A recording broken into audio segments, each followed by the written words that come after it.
Look at this. Look at all this. Hello, hope all is well. All is doing great here, okay? Now, the state of anime of last year, that's something we're gonna have to talk about maybe, but Vimi's here as well. No, I saw him, it's Phil Swift. Damn. You can prove that? How do I know you're not just a paid actor for him? How do I know? I don't know if I trust any of this. I think this is all shady shit. I don't trust it. You know, I hereby sentence you to 1 match of League of Legends. You're sentenced to it. Just because I don't trust it. I'm sure Phil Swift could win a game of League of Legends. I'm sure he could do it. Because I am also Phil Swift, a trustworthy gentleman. Can he multiply now? I'm not as engrossed in the Phil Swift lore, so I don't know, I don't know all his true powers. LOL, no. It's okay. It's alright. You'll be fine. It's just only 1 match of League of Legends. What could possibly go wrong? Everyone is an imposter? Oh boy. Who hurt you all? Who made you this way? What a coincidence. I too am Phil Swift, and I concur he can multiply. Why is my entire chat Phil Swift for flex tape? What?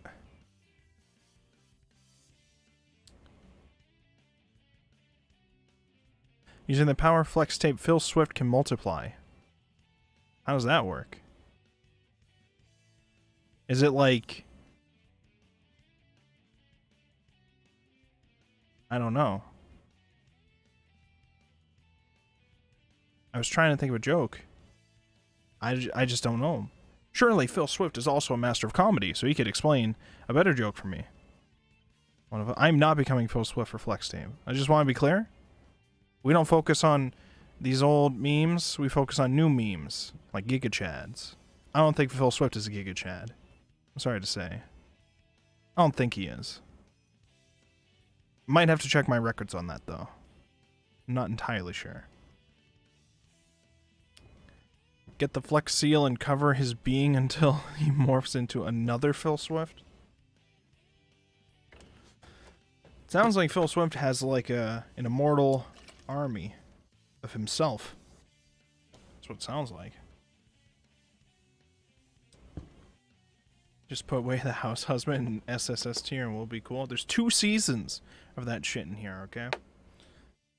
It's 2 seasons. Let me mute my music so that when this eventually becomes a video on the channel, parts of it don't get DMCA'd. Most of the songs in that playlist won't get DMCA'd, but there have been cases where some of them have, for random reasons. I fought YouTube on it because they were like... Oh no, I'm sorry. The songs from that playlist have never been DMCA'd by YouTube. The other night when we did a stream and we watched the Crunchyroll Anime Award nominee stuff, and we checked out some of the openings they were talking about, some of those videos got flagged. But I was able to fight that off because this is literally me reviewing those openings. So it was fair use. And I only played like a couple seconds. I wasn't like playing the whole song or anything, so. And then they were like, alright, you're good. So, I mean, though, I don't know why I really wanted to, but I guess I just fought it just because I knew I'd win. But like, those videos aren't even like on the channel publicly. You can still watch them. They're unlisted. They're in a playlist called Stream VODs on the channel. But like you're not going to be able to just go to the channel and instantly see it. You have to like go to specific playlists to see it. So technically speaking, they're monetizable, but like, I'm not dealing with it. I don't know how, like, are the streams themselves monetizable? Do ads play on live streams if I tell it to monetize it? I don't know how this works on YouTube. I know on Twitch, ads just can play while you're streaming. I don't know how that works with YouTube. I know for a fact the VOD afterwards can have ads put onto it, but I don't know if you could put ads on YouTube live streams yourself and make money from it. I don't know how that works. Not that I would make much money from it anyways, but... Liquid fill versus solid fill? The expression, if you want something done, do it yourself, took on a whole new meaning. Oh, for Phil Swift, okay. Welcome, Neck. Childhood friend harem SSS plus tier. Let's go. We got quite a few harem memes this year. We got quite a few of a lot of things this year. We're going to be dealing with a lot of stuff. Oh yeah, I forgot my sounds are on in Discord now. By the way, if you're not in there already, join my fucking Discord server. Come hang out with us. We watch anime in there all the time. What the fuck are you guys doing? Wait, is my Nightbot on? Hold on, if my Nightbot's not on, you're not going to be able to get the Discord link. Actually, the link might be in the description of the stream. If you're not in there, join the fucking server. What are you doing not in my server? What the hell, guy? Log in. Do not log in with Twitch. I want to log in with YouTube. Okay, here we go. Alright, Nightbot is allegedly on. Allegedly.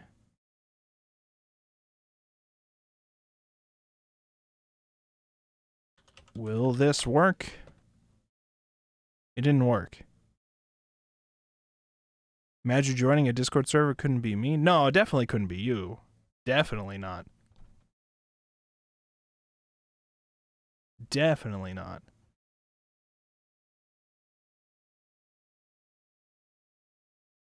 Oh, it did work. It was just very delayed. Okay, Nightbot's working now. Wait, do I have other commands on him for YouTube? Hold on, I have to check this. Well, let me... I'll be right back.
Wait, do I have a way to show YouTube chat on here?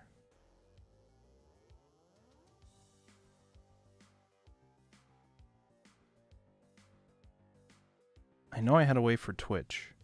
How do you do it for YouTube?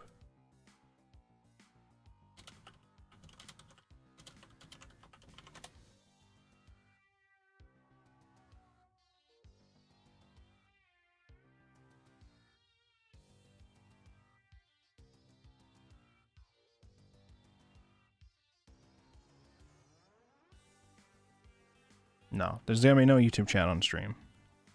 At least not today. Mostly because I can't seem to figure it out.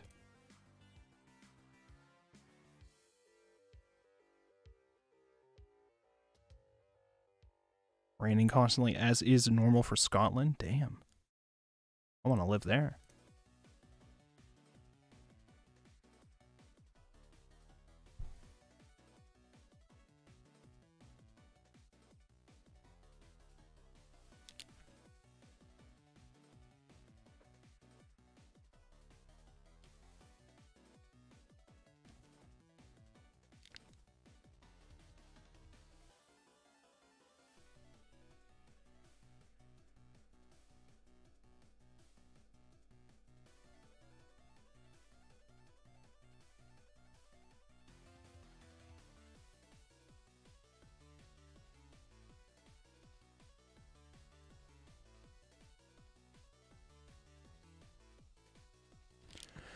Alright, I think we're good.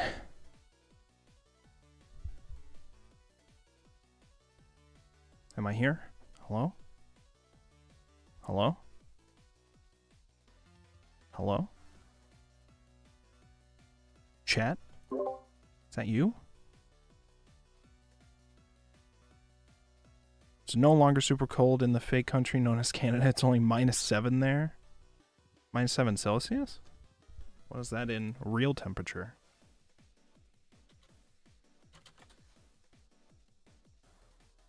-19.4 Fahrenheit. Okay.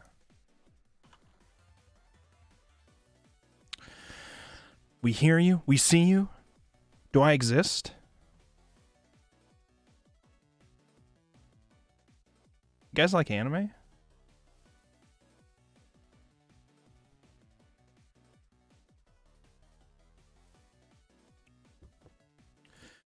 All right. I hear we got war brewing, the Russian Ukraine. We got Elden Ring came out today, or apparently like an hour ago or so. I don't fucking know. But we're not doing or covering any of that shit. Why the fuck would we deal with that? No. We're here. Talking about anime last year. All of 2021 anime. Every single last one. I've likely seen it. Or at least the first episode of it. Unless it's some sequel to some bullshit I don't know about. Which, there's a lot of those on here. Because there was a lot of sequels that came out last year. That I don't know fuck all about. So... We'll go through it. We have 199 entries that I found on here. Some of which are just going to instantly go into the didn't watch category here. We got the basic categories, S to F, and then don't remember and didn't watch. So there's going to be quite a few in the didn't watch, maybe a couple in the don't remember. Most of the don't remembers are probably going to be small shorts I don't remember ever consuming, but apparently I have. Another thing to note, I did do Wonder Egg Priority. The show is its own listing, and the ending episode is a separate thing. Because these are very different things I would grade. So... that's probably the only weird thing I want to note about this list. And this list is also going to be available once I publish this video or whatever, for you all to make your own tier list of as well. So you can see how you would rank all this stuff and see how it compares to my list. And throughout this whole process, you might severely disagree with what I have to say. And let me just remind you guys, I am the 100% correct opinion on all matters and opinions related to anime. I'm just going to say it. I'm just correct on all my views on this shit. I'm the only view that matters with this. So you're just going to have to accept it. Because you know why? Your chat's not on the screen. And I can't hear any of you right now. So right now you're in my world. So I don't give a fuck. Alright? Do we got that clear? So when I put your favorite show in F and you start crying, I don't care. Just understand that. I disagree with your list in its entirety because I am the devil's legal advocate. Well, Vimy, you're allowed to disagree with the list right now because I haven't put anything on there. And the devil thinks the latest season of One Piece is too fast-paced. The devil's probably right about that. He's probably right about that. Not that I watch One Piece, so. All right. I have here Annie chart in case we need to look up an anime that's on here that I don't remember. For the most part, if I can't remember instantly from the cover, it's probably going in didn't watch or don't remember. Because it's probably where it should go. This first one, I believe, is Mazika Party. This was like a card game gotcha, literally like scratch ticket meme. They like scratch a card and then powers happen with it. I don't know if it's like a disposable card game meme or something. The show was like dumb funny at times to like meme on for like I think one episode that we watched. Never going back to it. Don't know if anybody ever will. I think this actually got announced for another season, but I don't remember. Or maybe it's still airing. Something like that. I'm going to put it in a D. There were some funny memes I got out of it. I don't know what the fuck. This is like season 5 of something whose name I can't recall. I didn't watch it. It's some short meme, I think. Gunma-chan or what? This is like some short about a city in, or is it a prefecture? It's like some prefecture's like mascot, I guess. I didn't watch it. I think that's airing right now. So I'm a spider, so what? That is, I have a video on the channel that you can watch about my thoughts on this show. It is good half the time. Specifically the half where the main character spider girl is there. Is an isekai where an entire classroom gets isekai'd by like some lightning strike or whatever. One of them becomes a spider girl and everybody else becomes like, I think most of them just become other humans in this world, and like a couple of them become like beasts or something like that. But for the most part, everybody else is together except the spider girl, who's like, their stories are like years apart or something like that. Hers starts earlier than all of theirs because most of them reincarnate as children, so they have to live out their childhood first. So it takes them like 15 years for their story to start. But the spider girl starts like instantly, so there's like a big time gap there.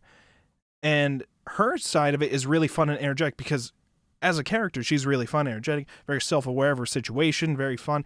She's like the typical isekai protagonist that's like also really like fun to just watch. Like it doesn't feel like a generic one.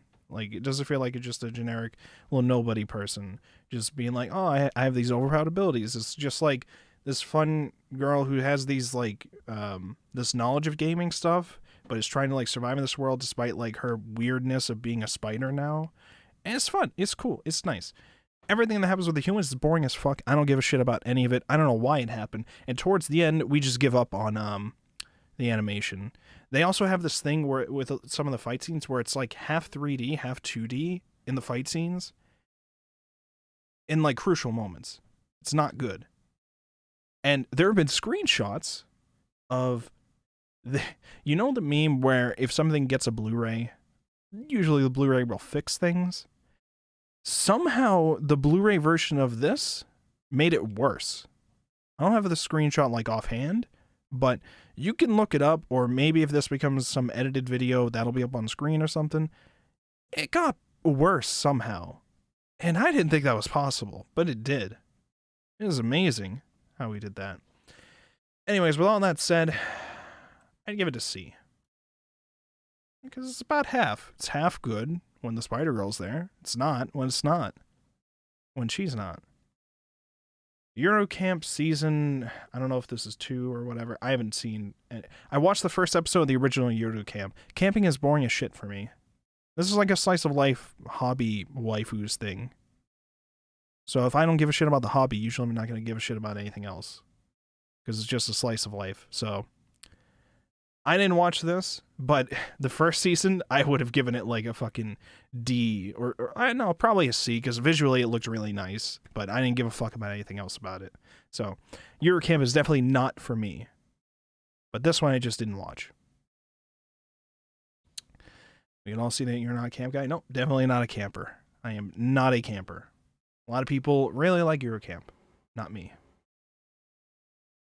I forget what this is called. This is like a high dive show where like it was like 3D Sentai fighters, but like also like ogre things they were fighting, Onis. I don't remember it being that great. I think the fight scene looked cool. I only watched one episode, didn't give a fuck. I'll put it in D. I didn't watch this actually. Blade Runner Black Locust? I think I meant to, and then I just forgot to. I gotta get around to that. Oh, X-Arm? X-Arm? Oh, of course it's going right up there. Right up to S. We gotta make a whole other tier just for it. I'm not gonna deal with that because I don't understand how this website works anymore. It'd be like SSS tier. Come on, it's X-Arm, guys. Anime of the fucking decade. What? The X-Arm tier. I'm surprised. You know, the biggest thing that I heard about the Crunchyroll Anime Awards, it wasn't nominated for anything. Not a single thing. X-Arm cured my cancer? Damn. This is not a paid stream, by the way. Nobody is paying me to say anything, by the way. This is entirely my own free will. I did not receive a royal limousine out of promoting X-Arm. I have not. I have no affiliation with the director. All right. In reality, it's good memes with friends. This is something you watch with your friends. It's not the worst thing I've ever seen. It's just definitely made by a studio that has never made anime before, nor should they have, with the time that it seems like they had. This is literally some kind of weird money laundering scheme from some limo company, and like some people who have only ever made live action stuff. And now they've been told make an anime. And what do you know? It didn't go well. Shocker. The only reason why I'm giving it a D and not an F is just because it's fun to watch with your friends and laugh at. That's the only thing. I don't even know if I necessarily give that as a prop towards the show itself. So. Miss Kobayashi's Dragon Maid S. Holy shit. Holy shit. Kyoto Animation came back real strong here. Real strong. I didn't finish watching season 2 though. I didn't finish watching it.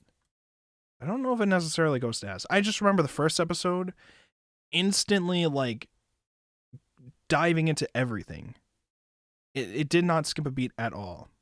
After all the time Kyoto Animation's been out of commission because of all the shit that happened with them, it was just really nice to have it come back. It was really well done. There's still the problematic side of things from the second episode. There was also some weird drama where China censored some of the tits, I guess.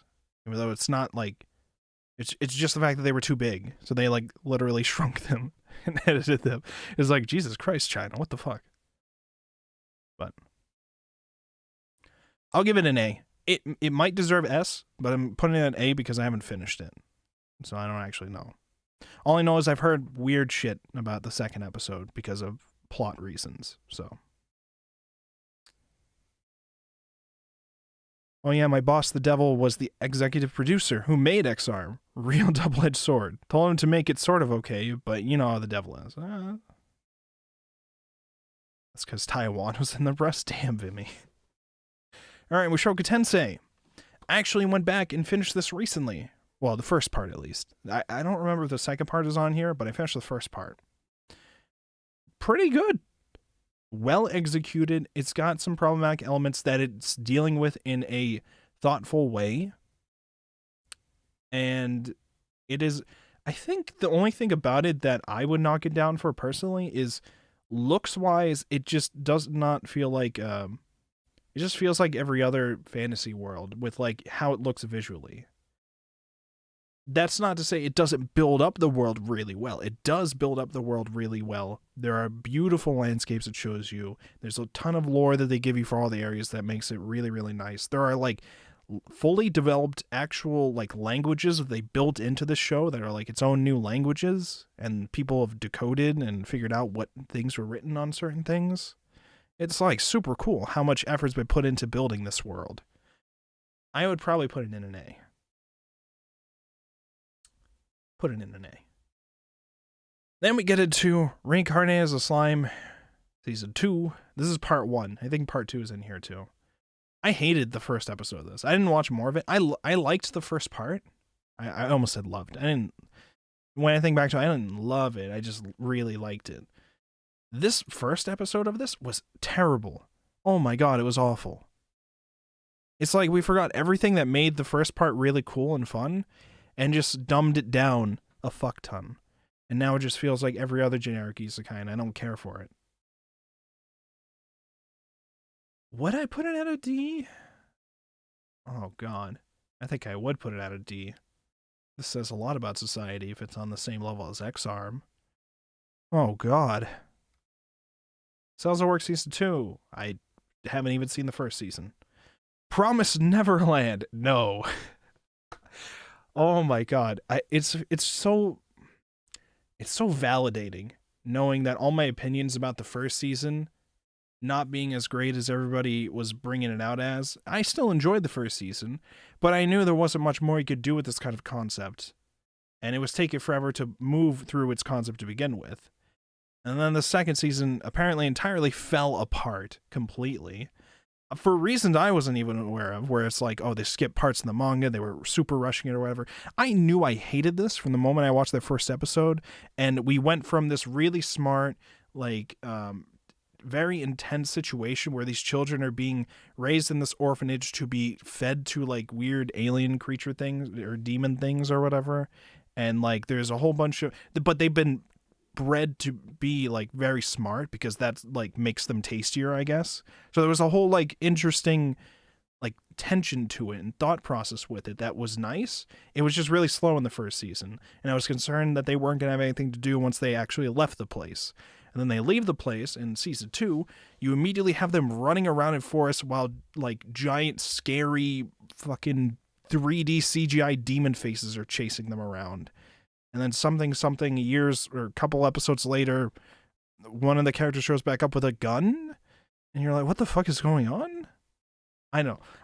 Oh God. We threw everything out that was cool about this premise with like the opening of this season 2. I would have been, I've said this before and somebody argued with me in one of my comments very loudly about it. Season 1 of The Promised Neverland I thought was interesting, but I don't think that arc needed all those episodes. I felt like The Promised Neverland season 1 would have been way better off if it was just a movie. If it was released as a movie to cover that whole arc, that would have been perfect. And then even if they never touched anything else about that series again, it would have been perfect. You just leave it off at them leaving the orphanage place. What happens after that is left to your imagination. You don't need a resolution for that. The whole message of it is supposed to be, you know, you have to escape out of there. The real world's going to be scary, but do you make that choice to not be sacrificed constantly in whatever situation this is in? You know, there's a lot of deep things I thought would have been fine about having a story like that. But no, everyone says, no, this show is amazing. We need to have this season 2. Have you read the manga? Come on, man. I'm sorry. Maybe it's just me. Maybe I just don't... Maybe I'm just losing my touch here. I'm losing my way. I just did not care after that initial arc. And even that arc, I thought, it's taking too long. Wrap it up, you know? I don't. So I put this in an F. And I think most people probably agree with that. Sakugan. Father-daughter mecha adventure thing that sometimes was fun. It was beautifully animated. But I don't know, something about it was just like hard for me to try to sit through. I think I've only made it through 3 episodes, and I just can't make myself watch more of it because it feels slow, even though I know sometimes it'll be fun. Other times I just don't care. I put it in a C. We'll put it in a C. This is Aichu. There's like Star Chu or something. It was like Idol Boys. I don't remember much about it. I'll put it in the don't remember. This is Eden. This is a Netflix original, I think by the same guy that directed Full Metal Alchemist Brotherhood. It was something. It was certainly an attempt at something. Not the worst attempt at something, but not a memorable attempt at something. It was like robots. It's like a future world where robots like were running everything pretty much, and main character girl has survived in this world somehow by being hidden away by some robots that found her and took care of her. And then we uncover the mystery of this science guy who found some program or whatever to, I don't know. Put it at a D. Put it at a D. Quintessential Quintuple Season 2. Pretty good developments in this. You know me, I'm always a big fan of the harems, the romance comedy harems. They're always fun. They're always a fun time. Would I put in a B or an A, though? That's the main question. I remember this season having a lot of fun times where, like, we've now pretty much gone over the hump of not wanting to study anymore, and now we do want to study, but we also want to try to win over the affection of him compared to the other sisters. We're at this point now with the story where they're, like, actively competing with each other. And I remember a lot of the season dealt with him trying to find the proper ways to actually recognize the quintuplets from each other when they all are, like, dressed and their hair is set the same.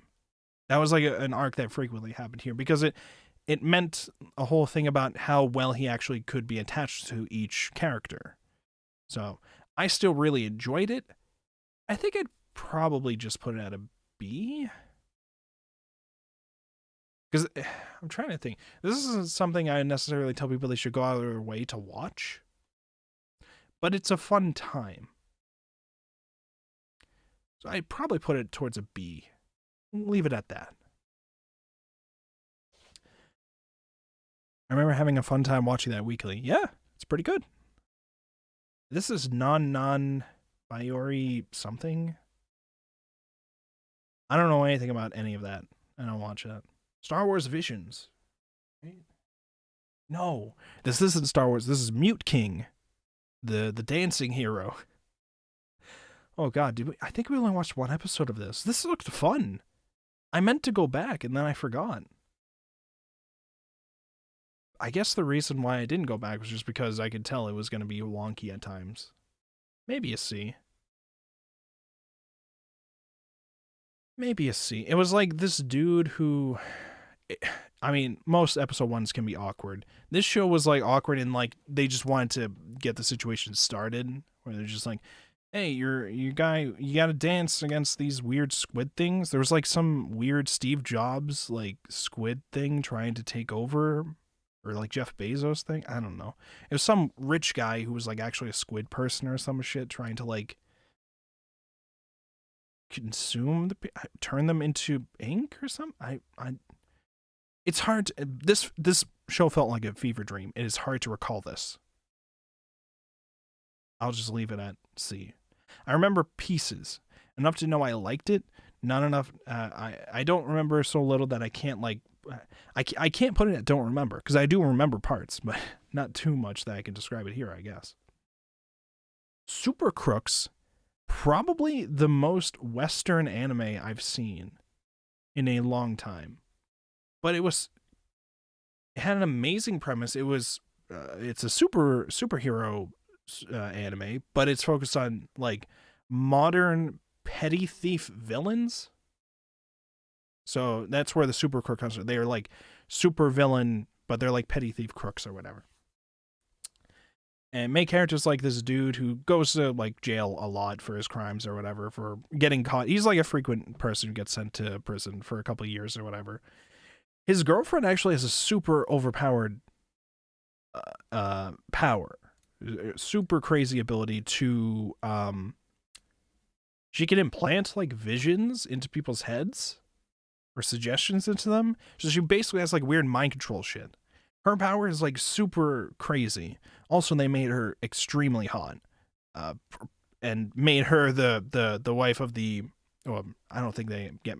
I think that was a whole plot point about whether or not they get married. Made her the, like, the girlfriend of the main character guy, who he absolutely does not deserve, and he keeps saying it throughout, like, the show. Like, she is, like, way too good for him, and she's, like, trying to study hard to, like, start her own business and not use her abilities for, like, her own gain or whatever. And it's like, why the fuck are you hanging out with this guy? This guy's such an asshole. He ruins every single chance he could get to, like, be with her, and, like, I don't know. All it takes is, like, one convincing from his other friends who are definitely not good for him to, like, get himself thrown in jail again, like, the night before he's supposed to get married or something like that. It's like, Jesus Christ. But yeah, the show with, like, its actual plot outside of that is, like, really interesting and fun with how it handles these different superpowers. One of the main antagonists is this guy called the Praetorian, who every single day he's got this, like, deck of cards, and every card he draws gives him a random superpower. He doesn't know what the fuck's gonna happen, and he'll just get a random ability, and it can get like weird what abilities to get. Sometimes he's just broken with the ability against that day. This show just really wanted to have fun with like super villain concepts, and I really enjoy that. It also looked fantastic, but it had some room to be desired in terms of like what it wanted to do with that concept. We had like one big heist that wasn't even really a big heist,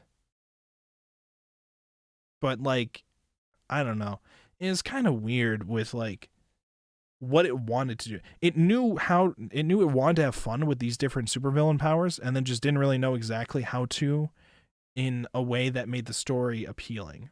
So this is not something you should watch if you want to focus on the story of supervillains pulling off a big crime.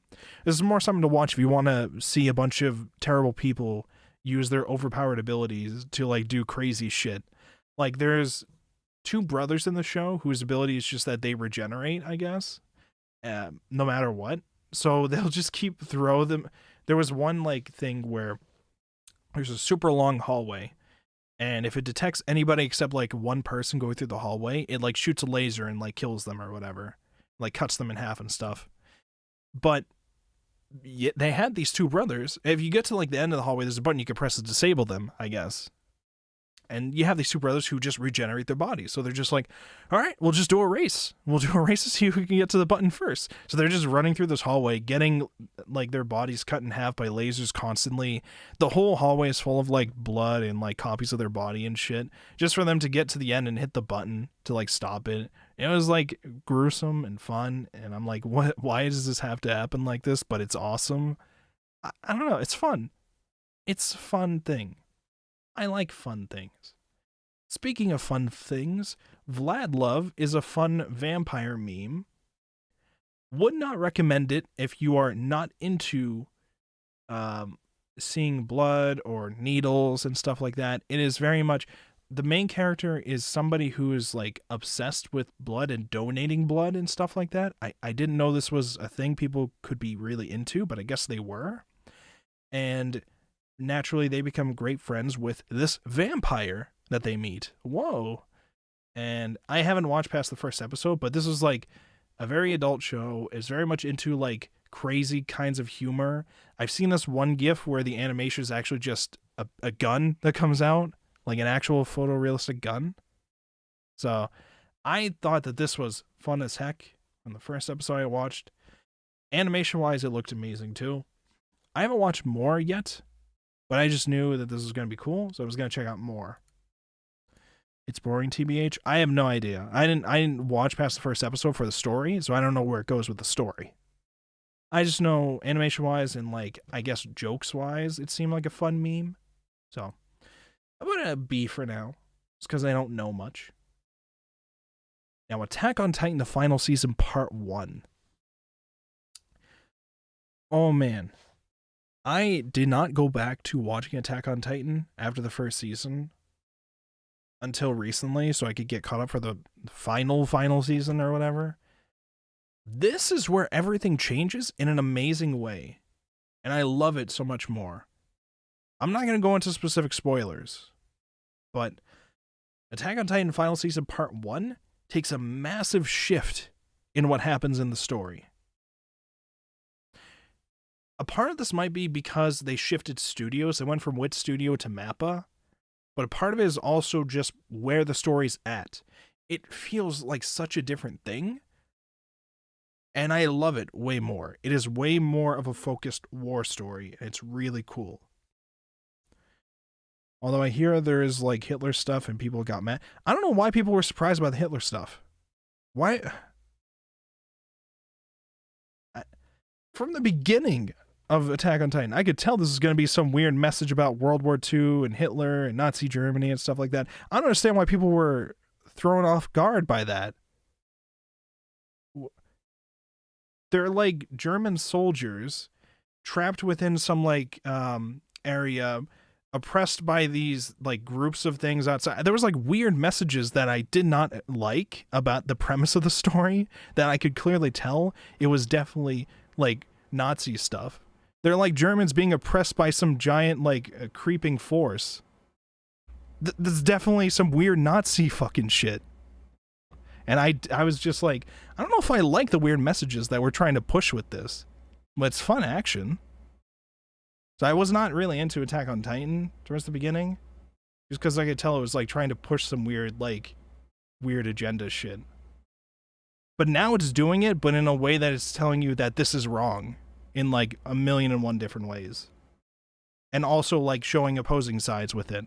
And like now you don't really know which side's the side that is necessarily advocating for the genocide of, because literally it gets into genocide shit eventually, because, you know, at first it's like we gotta kill all the Titans, and then it's like, well, now we gotta kill all of whatever, and it's like we get into a whole bunch of stuff where like it's just directly telling you that it is. But before, it was very much implied that this was going to be a World War II story. There was nothing in my mind that ever made me believe that this wasn't going to be a World War II like symbolic thing. So Attack on Titan Final Season Part 1, fucking amazing. If Germany is involved, World War II is inevitable. I don't know. It's not necessarily that they were like German like people.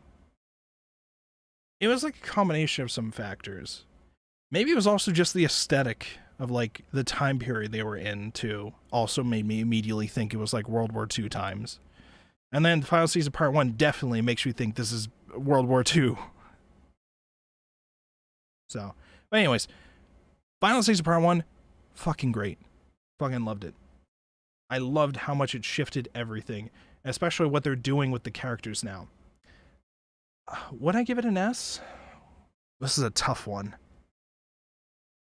I don't know if I would give Part 2, which is currently airing, an S yet. I hear we're in for some rocky things with the ending, but for the Final Season Part 1? Oh, man.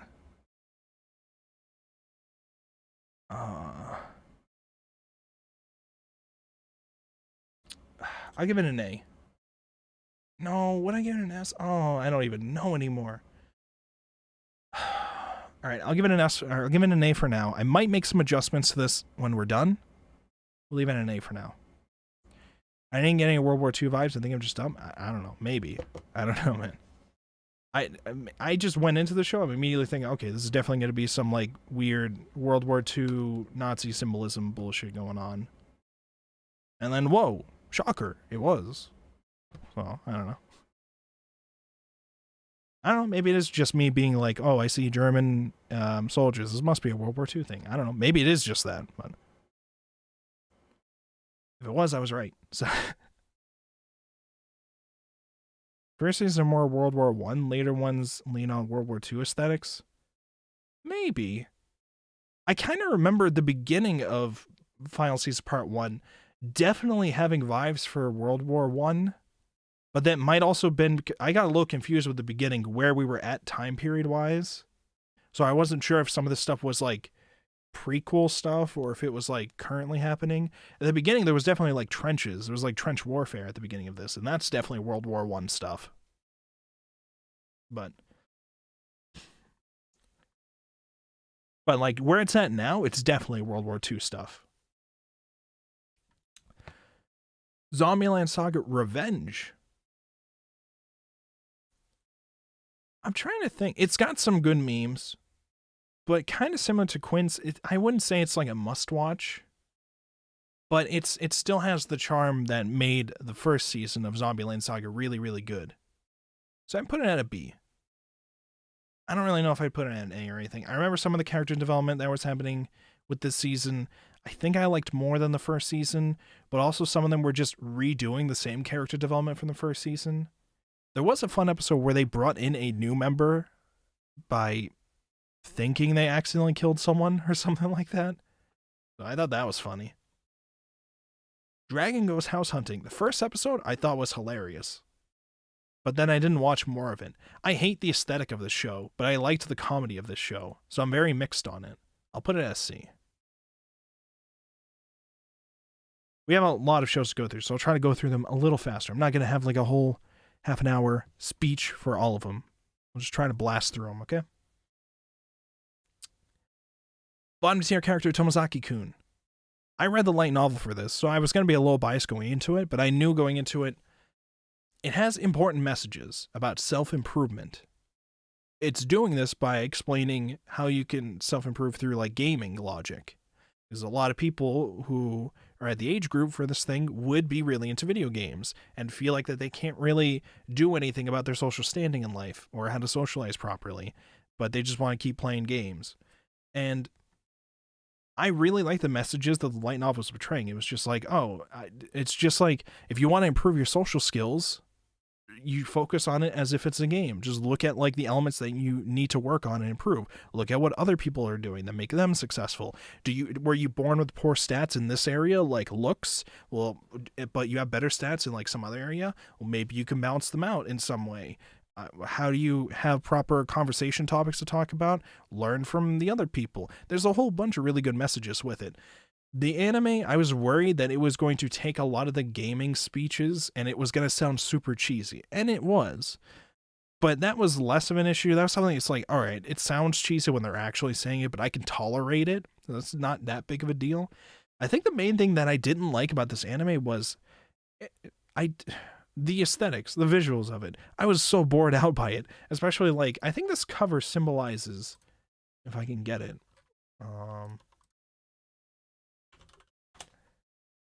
I did not like how the show looked. It looked very generic school show.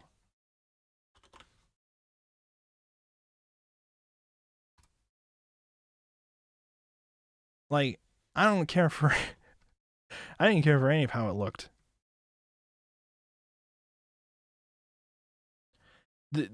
So this is something I would recommend if you want like the really good messages. I'd probably more recommend reading the light novel, because aesthetically this is not a very memorable show. And this is why this didn't get talked about as much as it probably would have had it had a different kind of aesthetic to it. So it's not terrible. Maybe D. As an anime, yeah, I'll put it at a D. Or would I put it at a C? I'll put it at a D. Put it at a D. I've been killing slimes for 300 years and maxed out my level. It's a fun comedy slice of life with very good art. This is the exact opposite of Tomozaki in terms of using your aesthetic to stand out. Have you guys seen the art for this? Slime 300. Like the light novel art and shit.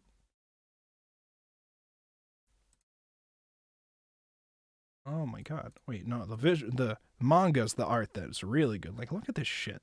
That's so good. And her hat just gets bigger for like no reason. Fucking amazing art. Fun cast of characters.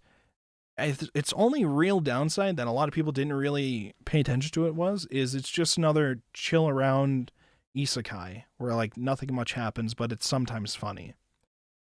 So this is not really something that a lot of people got into unless they were really into fantasy waifu looking characters. So it's not something that is amazing, but it's fun. I put it at a B. Now this one. Suppose the kid from the last dungeon boonies moved to a starter town. Pretty much overpowered kid moves to a starter town. It's in the title. He gets some like harem waifus, I guess. This was generic and dumb. It has some funny moments with some other characters unrelated to him, I guess, but this is just laugh at the overpowered character who doesn't understand he's overpowered. That gets a D. Get out of here. Isn't bringing that art unfair? Well, I mean, you can look at the art for the anime too, and it's very close to it, to the point where it's still really, really good. Slime 300 anime art.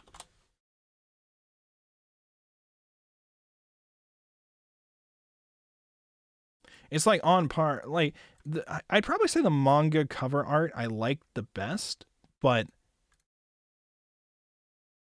even with the anime art, it's like really nice, cozy.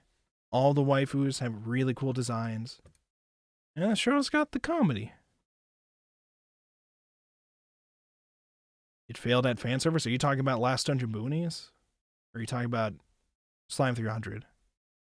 Probably both. Well, I think there was some fan service they tried to put in for Slime 300. I don't remember for Last Dungeon Boonies. There's one gross show that's probably going to come up called Hidden Dungeon Only I Can Enter. That was something that happened this year. What the fuck is this? Is this Muv-Luv Alternative? I don't know what that is. Orimichi Oni-san. It's got some good comedy about a guy running a kids TV show who, well, it's actually like the whole cast who's running the kids TV show who like their real lives are pretty depressing. The job itself is presented as like a miserable like chore for them, but sometimes they like it because they like making the kids smile. But overall, it's just them injecting their depression into their show, and that makes it funny. And there's some weird, funny jokes about this, but it kind of is slow a lot of times. I would not highly recommend this. Probably put this at a C.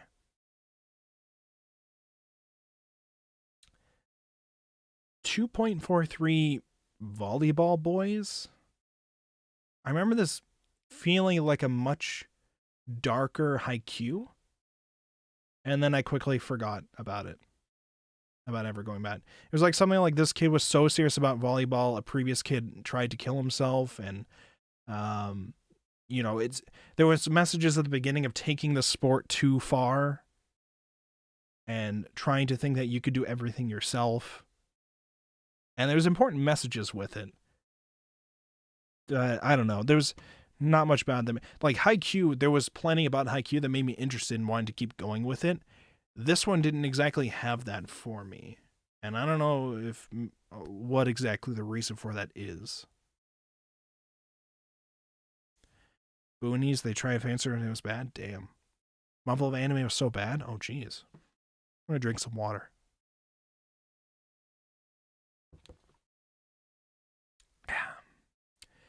How you doing, chat? How you doing?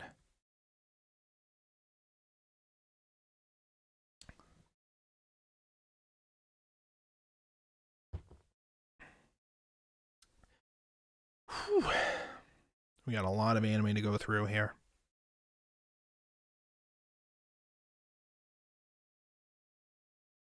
What about the visual novel? I don't know. Fuck all about Muv-Luv. I know it exists. I don't know anything about it.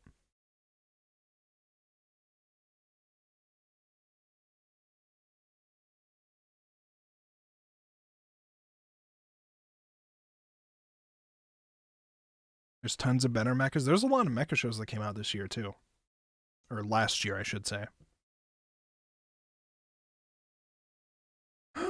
Okay. Megalobox Nomad.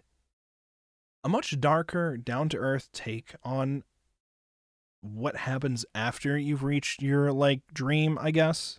And then you kind of spiral down. But, I don't know. There's a lot... I liked the idea of what they were trying to go for, and then I feel like they didn't really accomplish what they were trying to go for. Because in the end, he still, like... There was I don't know, there's several things I was trying to tell stories about. And not a lot of which was, like, focused, I don't think. There was messages about immigration and changing times. There was messages about technology being used to help those disabled, but also be a technology that's used to abuse people in order to promote scientific developments for evil purposes, such as military weaponry and stuff like that. There was messages about drugs and overcoming grief and natural disaster. There's a lot of messages that we're trying to tell, but with our main character, it was hard for them to, like, stay focused on making sure that those messages are, like, conveyed and focused through him. This whole side story about Mac, this guy who has this, like, implant, he was disabled, he was saved by this implant, but now the implant is giving him, like, roid rage or something like that. It's interesting. None of it really ties with Joe's story at all, except that he boxes him. Or he wants to box him. I'm sorry, I forgot this. He wants to box him. I don't think he actually boxes him at all. He boxes somebody else, I thought. Who did he box? Did he box Yuri? No, Yuri was training some other guy. Oh, God. I don't remember most of this, I guess. Oh, God. Yuri was training somebody else, and he boxes the guy Yuri trains. I don't know. Not as good as the original. I don't know if I'd say that. I don't know. I had problems with the original as well, but probably a lot less problems than I had with Nomad. I liked Nomad as a concept. I just wish they focused better on it. Maybe a C. Maybe a B. Oh, that's tough. He boxed Joe? Okay. All right, cool. Because I can't remember if he boxed him. All right, we'll put an SC. It had its shot. It could have done more. Also, there was a lot less boxing in this season than what happened in the first season. Not that much at all. But yeah. Super Cub. Super Cub. It had, I think I liked the art style that they were using in this show.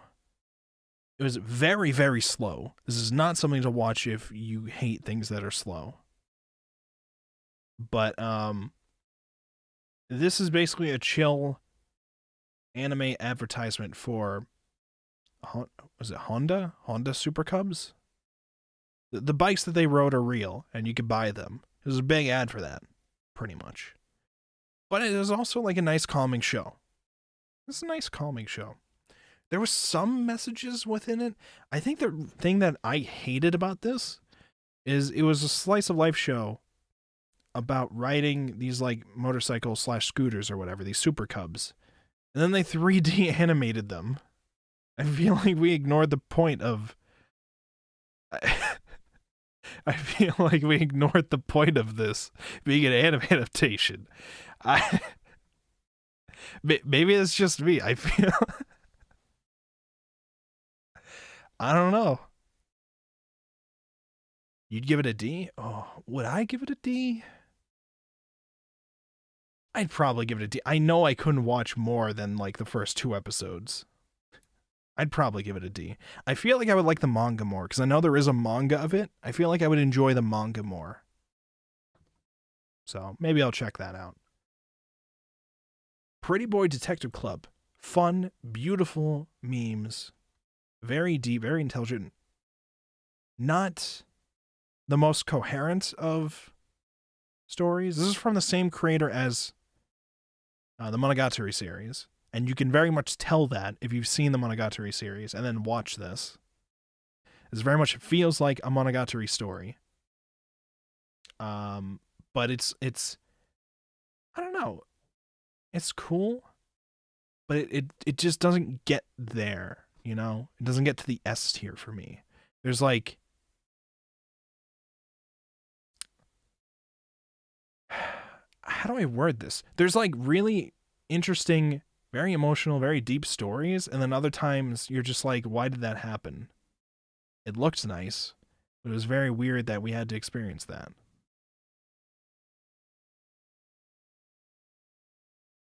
So I don't know, maybe it's just me. Sometimes I understood the message, other times I didn't understand what the fuck, why this was happening. But it looked nice, so. From lolly to yaoi, damn. Yin and yang, true. The Pretty Boys and the Detective Club. What is this one?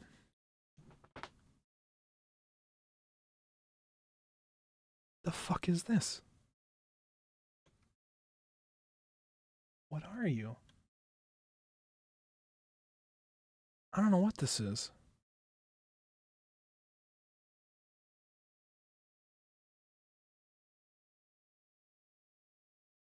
Show by Rock Stars? What the fuck? We didn't watch that. Skate Leading Stars, I think. Yeah, Skate Leading Stars. This is a worse Yuri on Ice. Terrible Yuri on Ice. Fucking no. I didn't care for anything that went on. It just made me want to go watch Yuri on Ice. So, didn't care, didn't ask, plus you're an F tier. Now, Ranking of Kings is the opposite. Ranking of Kings is definitely the opposite. I would put Ranking of Kings. Would I put it in an S? Oh my god. Oh, this is so tough. I fucking love Ranking of Kings right now. It's probably one of my favorites that are airing right now. The second opening, I fucking love that song. I've been listening to it like for a week now or whatever. I think I might give this an S. I think this might get an S for me. Ranking of Kings. I just gotta say, please give this show a try. Please. It is not some kid's show that's like some Miyazaki thing, or like, this is not some weird Studio Ghibli kind of knockoff thing. It's so good. This entire thing, and I'm working on a script about this video for my YouTube, about how this show has a big message about doctors decide whether people live or die, but Chap has to regenerate. True. I mean, this is like a big story about, I don't know if prejudice would be the right word. I guess it would be. This whole thing with the message trying to portray is not to judge things before you understand their circumstances. Would prejudice be the right word for that? That feels weird. But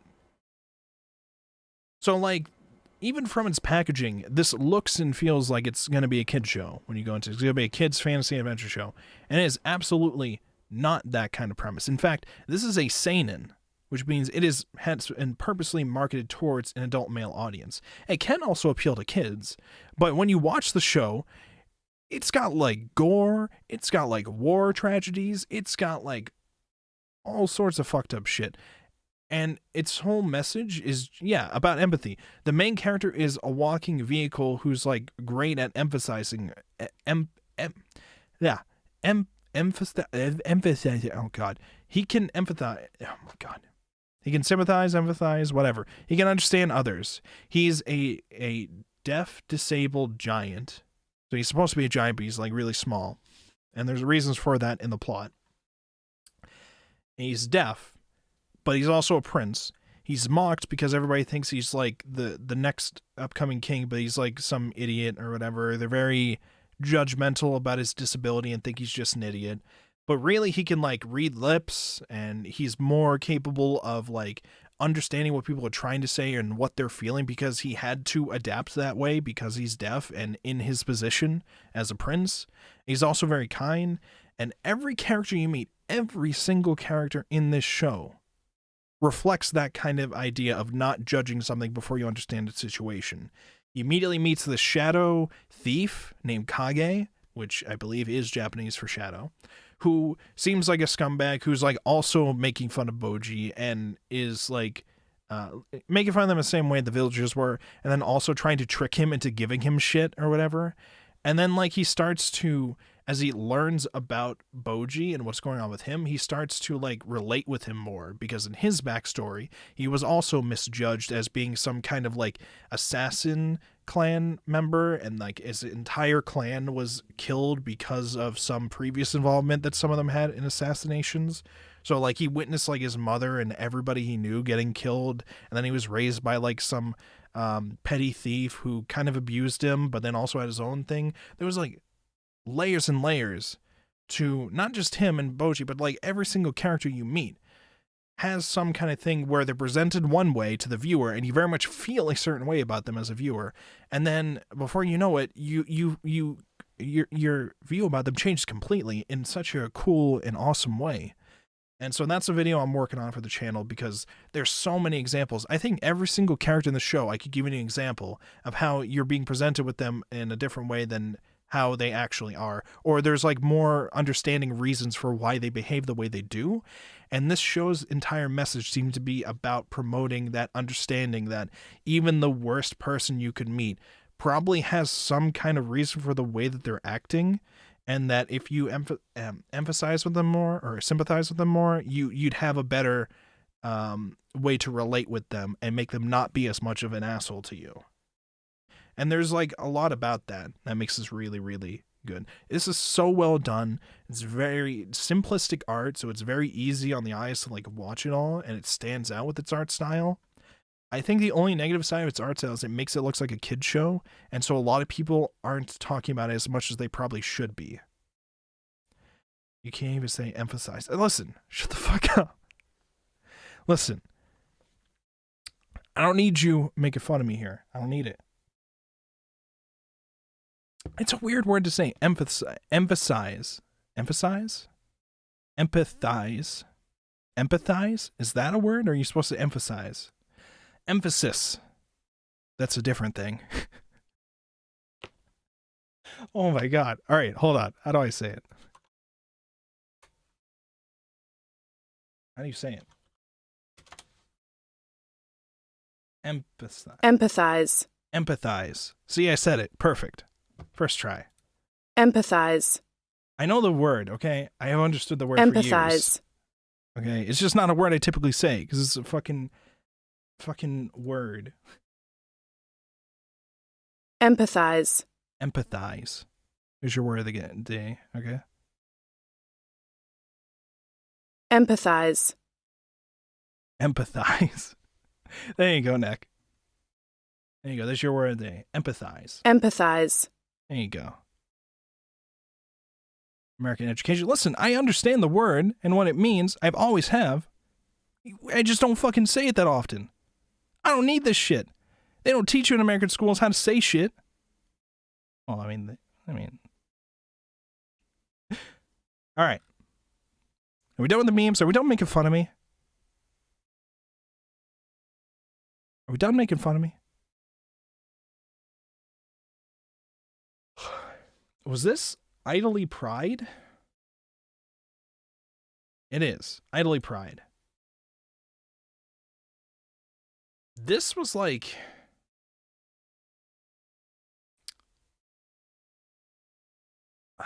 This was like... The first... I think we only watched the first episode. And it really built up this main character girl becoming the top idol. And then she dies. That was like the plot. But then after that, she comes back as like a ghost. And she was like haunting the producer.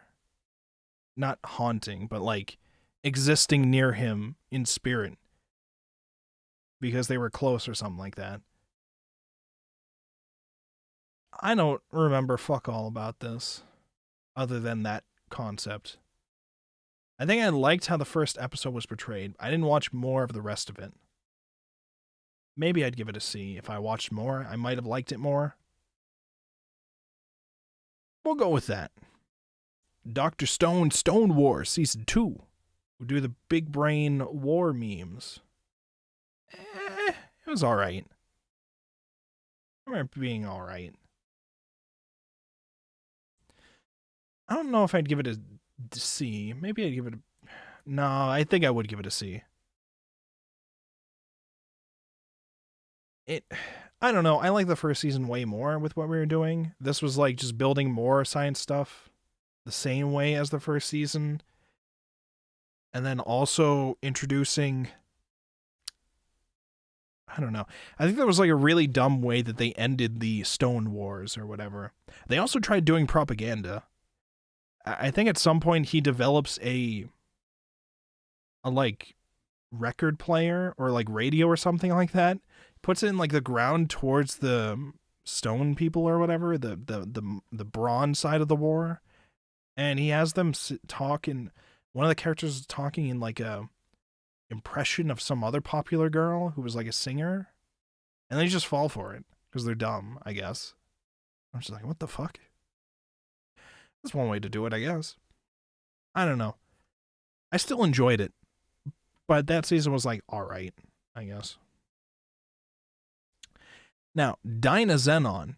Fucking cool. I'm trying to... I think I liked Gridman more than Dynazenon. But I still really enjoyed Dynazenon. Instead of like... It's dealing with different concepts. This one's concept is definitely about like more teamwork with like the individual mecha being the different parts of the characters, and they all have to work together to actually be the full parts of it or whatever. I'm sure other kind of what do you call them, Sentai or Tokusatsu or whatever stuff. I've covered that kind of premise a million times before. This one just also looks amazing while it covers it, and then also ties it into like some other Gridman concepts that they had introduced. I give it a B. I give it a B. It's a very great spectacle with some really interesting character like developments between the relationships of all the members of the team. And I remember liking a lot all of the animation art that was going on with the fights. But myself, I'm not really here for fight scenes, right? I'm here for like the deep developments of story, which it has some of that, but not like enough for me to like. Gridman saved itself for me in like a lot of ways. I viewed that show completely differently with the very last frame of the show. And if you've seen Gridman, you know what I'm talking about. I'm not going to say it because it's like a huge spoiler, but it flipped everything that I understood about the show completely. And I had a much deeper appreciation for the first show. That Zenon doesn't really do anything of that caliber, but it's still a fun time. So I'm putting it in B.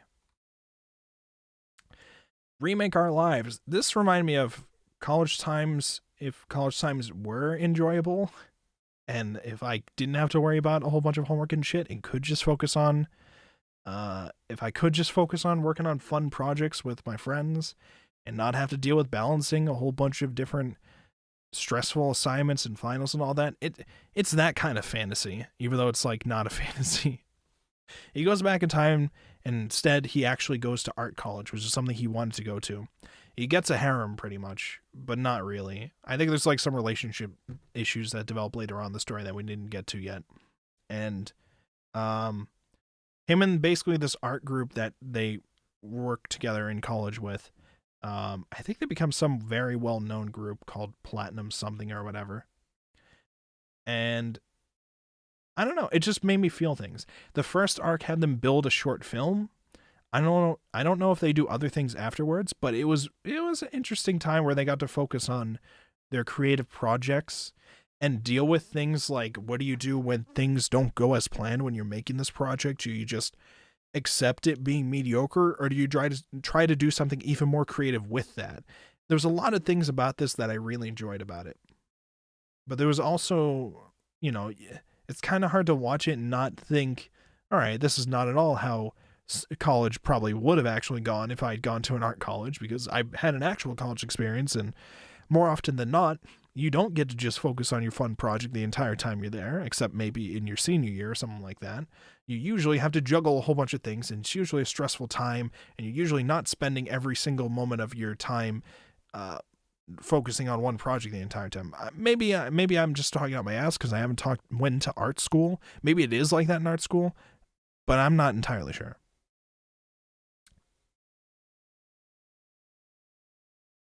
Okay. Vimy said, yeah, art school. Literally once there was an underwear party on my art school dorm floor, and I was so annoyed because it was the third one that month. Damn. When I went to my friend's place, they were mad that I was bored with underwear parties. Jesus Christ, Vimy, what kind of art school did you go to? I think my comment was deleted. I'll reiterate, I saw a fan service scene, and that's cool. Yeah. The first nude model I had was awesome. I knew personally. Why'd I say awesome? It's someone. The first nude model I had was someone I knew personally. Maybe in my head I thought the idea of a nude model is awesome, but it's just for art, so I don't know why I would think that. My art school was lame compared to that. Damn. My campus was like on the same campus as the art school. I went to Wentworth Institute of Technology, and right next to us was Mass Art. There was like a whole bunch of, because this is the Boston area, all the colleges are like crammed next to each other and shit. So like we were on like the same campus as them. We shared cafeterias with them. They seem like interesting people. I didn't really know too many Mass Art students personally, but they seem really chill and cool. I don't know how stressful art school is. I know for myself, going to engineering school, it was like just stressful with like juggling all the different subjects that they make you focus on. While some of them are like really tough concept-wise or whatever. Some of them can be project oriented, but more times than not, you'll get like one maybe project oriented thing, and everything else is like focused on the loop of exams and studying the different concepts, exams, and all that. I hate money, so art school was a great fit for me. Damn. They were also awesome. Oh, there you go. How many people went to art school? I don't know. On the bright side, I got free college education. Oh, there's that. I failed out of school. What the hell? Why y'all making me feel bad? Damn. Well, it's not for everybody. You know.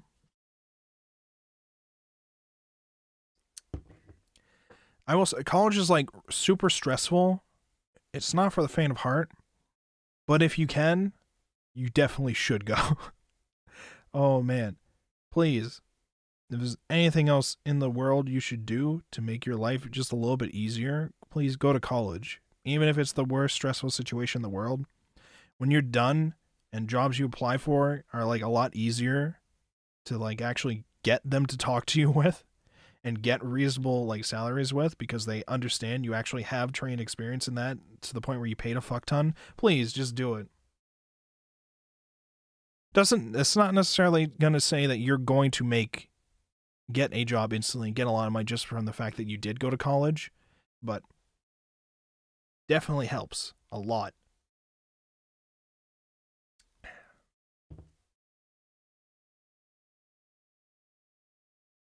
Well, I think I got... Oh, hold on.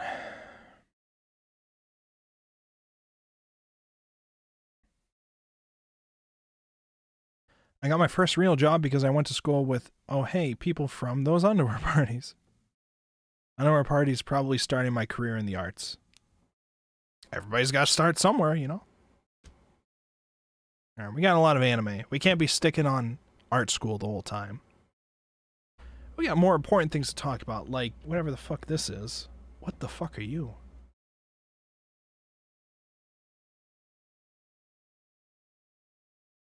What is this? This kimono something?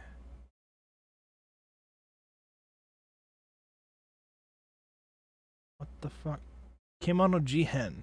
Oh, I don't remember fuck all about this. I don't care. I didn't ask. World Trigger season whatever, didn't watch. Beastar season 2. Again, this is one of the many shows that was a part of my disappointments last year. There was a whole season that anime considered to be the stacked season in anime, and then I hated most of them. It was supposed to be like stacked because they were all like sequels to really big titles.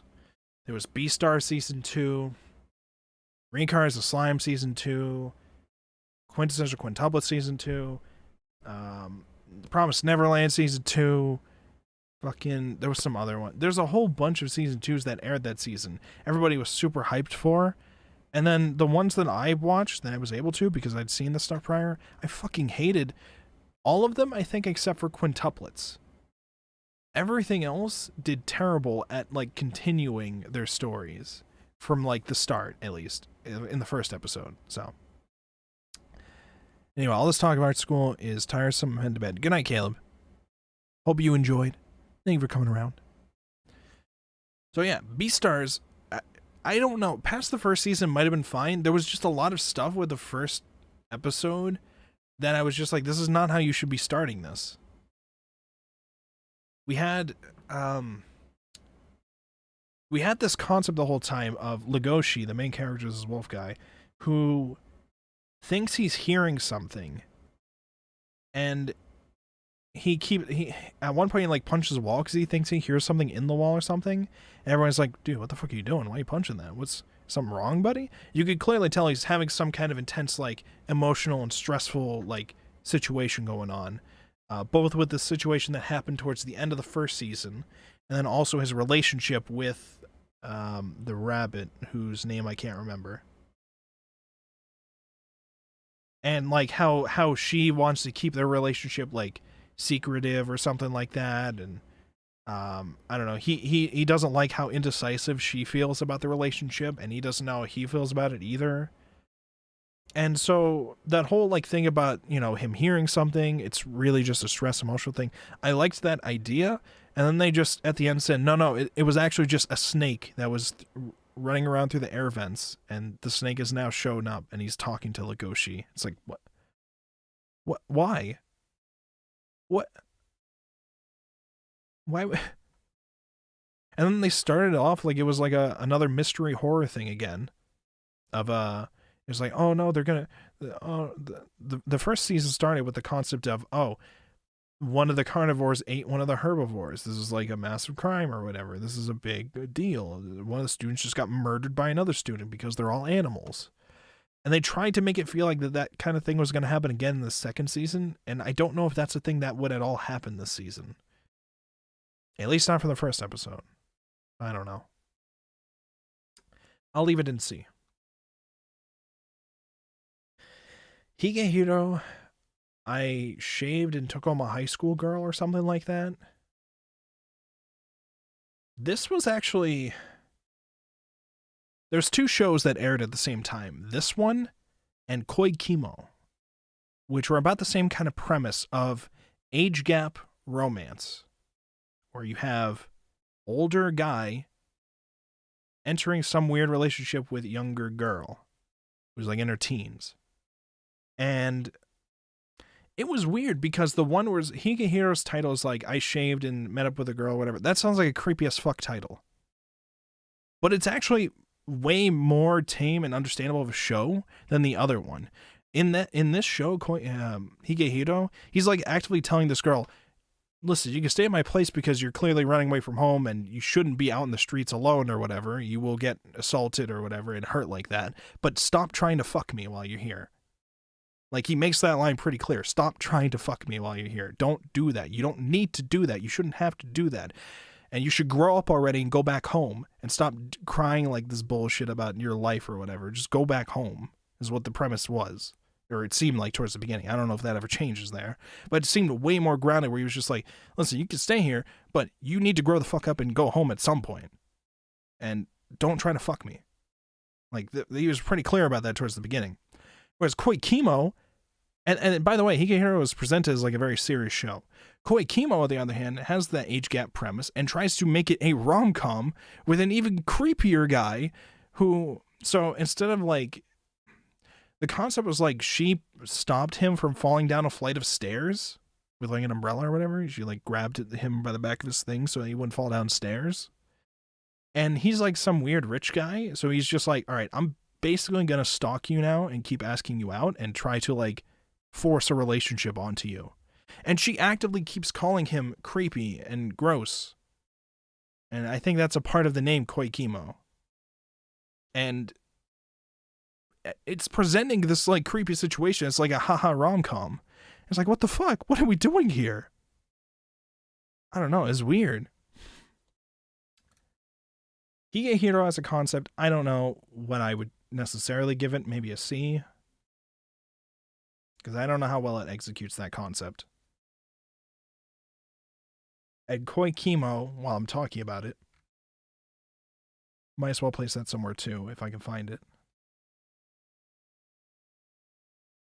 Am I not going to be able to find it now? Are you kidding me? Here it is, Koi Kimo. I'm dumb. Koi Kimo, I'd give it a D. Was this Hortensia? Or was this...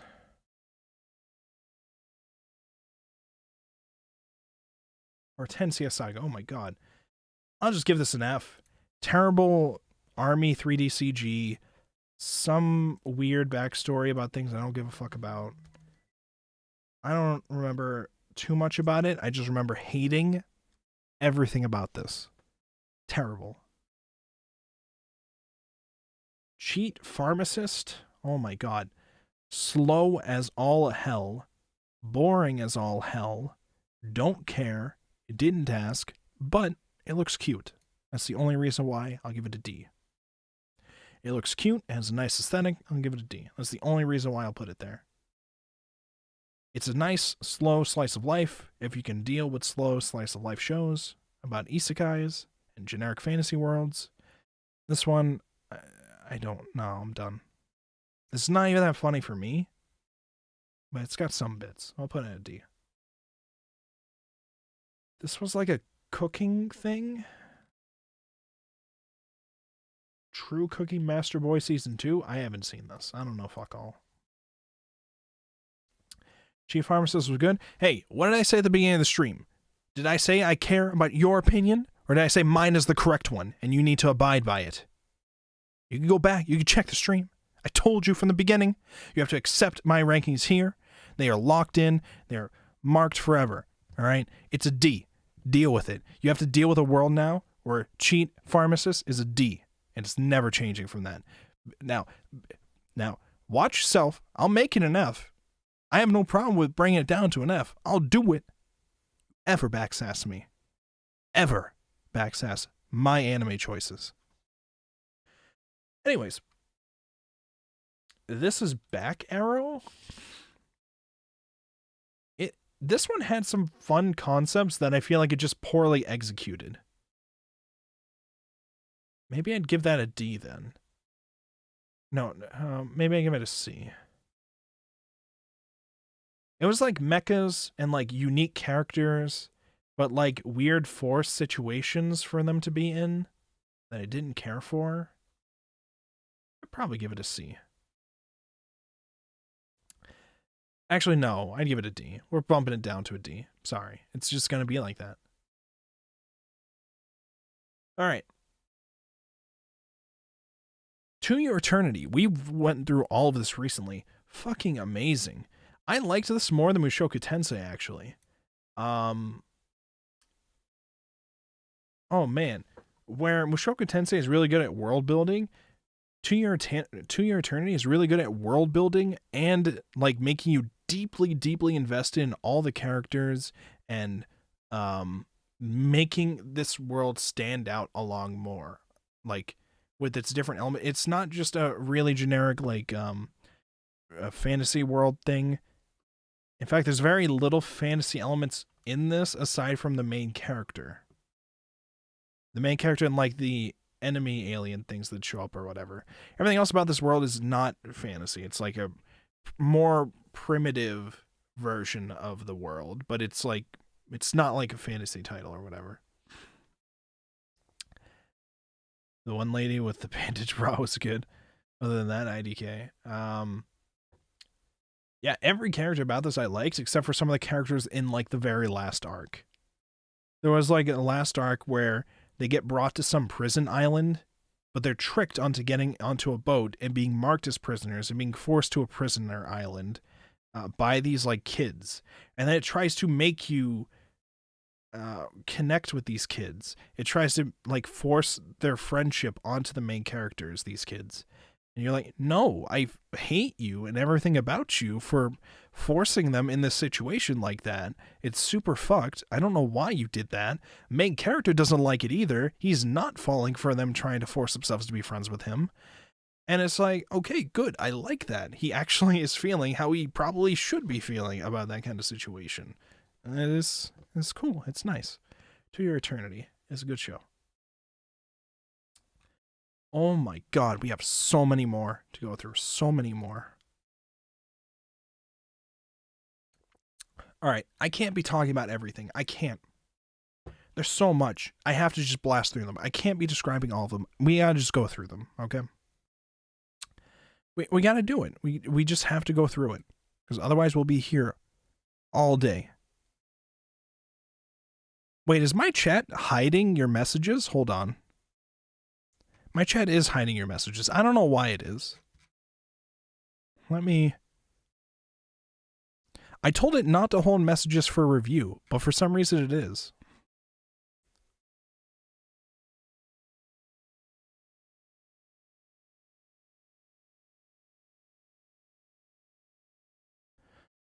Okay.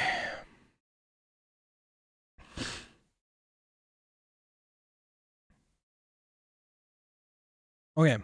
How do I make sure that it does not hold your messages for review? Edit.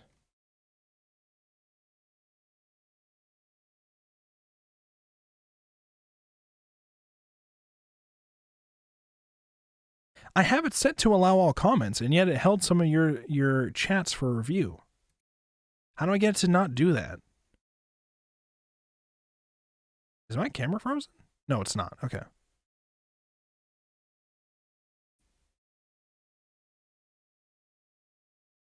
It's been happening and past streams as well. Well, how do I get it to not do that?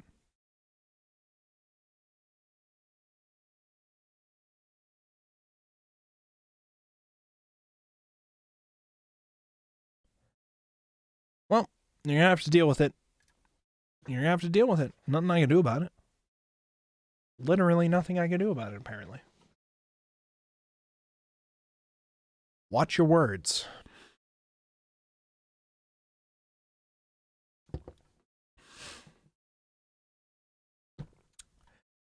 Oh, I need to chill. I've been talking a lot. For almost 2 hours now. Yeah, chill.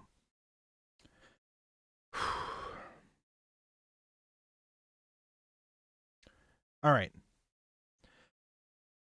We're not going to be talking forever about some stuff. I'm just going to go through them. Maybe I should quickly go through the ones that I definitely haven't seen nor could say anything about. We'll do that quickly. That'll make this a little easier. What are you? Oh my god, how am I supposed to... Oh, this is, 7 Deadly Sins. I wish there was an easier way for me to get a closer look at them. 7 Deadly Sins, didn't watch. Don't know what that is. Whatever. No. Is this the new My Hero season? Didn't watch that. I was at work. Don't know. Don't care.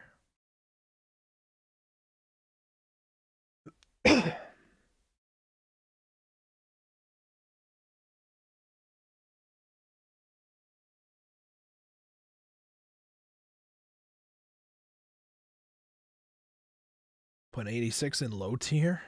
86 is not going to be very highly rated. If you guys haven't heard my thoughts on it already, it will not be highly rated.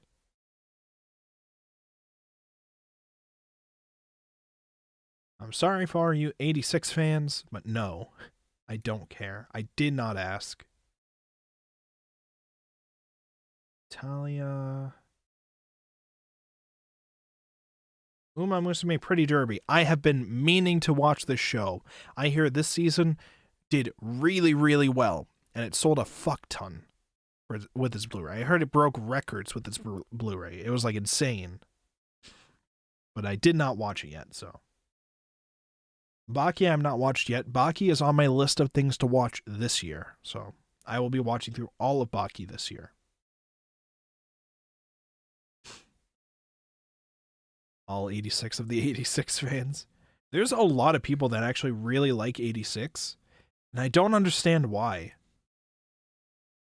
And it's weird too, because a whole bunch of them feel like they'll push the narrative of other people having just not watched enough mechas to like fight against their arguments.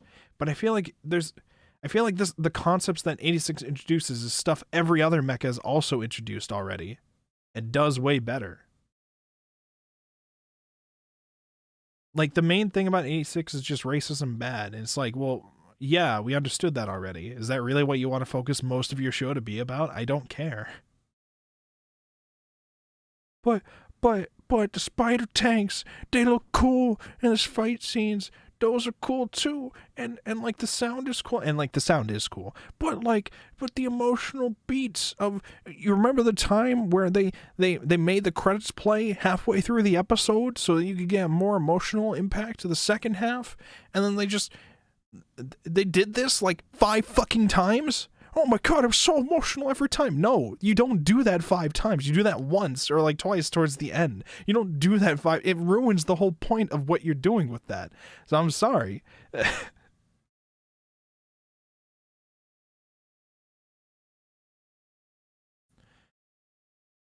Oh.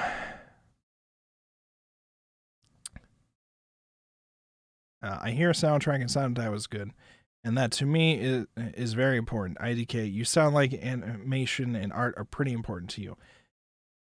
Writing is way more important to me than the visual aspect. But the visual aspect is obviously going to be important as well. But for me, I more give a shit about. It's hard for me to say. I come from a programming background, so I'm not as appreciative of the art side of things as I probably should be. Mostly because it's hard for me to notice things that other people are noticing about them in terms of the animation styles, stuff like that.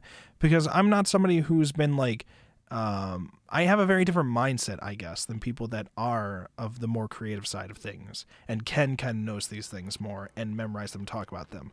I feel like I'm better at noticing character development stuff, messages in the stories, story development elements that I enjoy about it, how they're like presenting what they're trying to accomplish, and like shows that aesthetically stand out because they're like easy to point at and be like, hey, this stands out. Like, I can do that.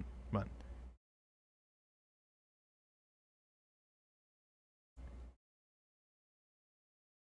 it's all important. But yeah, no, story is first and foremost. I think at some point we should be doing some learning streams on here. All right, I gotta learn me some Sakuga. I gotta learn me some animation styles. We gotta study some of the greats. We gotta learn how to actually talk about some of the animation side of things and the art side of things. Because otherwise nobody gives a fuck what I have to say, apparently. If I tell you this story bad, well, it's like, well, everybody else can tell you this story is bad. Most people watch anime analysis for analysis of how the animation plays into the narrative, which is difficult for me to talk about, considering I don't really focus on that as much, so.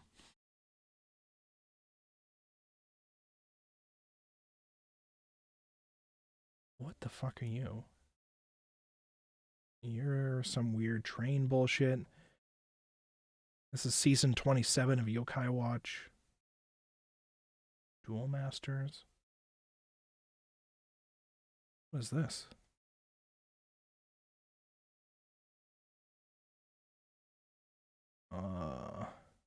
What are you? Yashahime?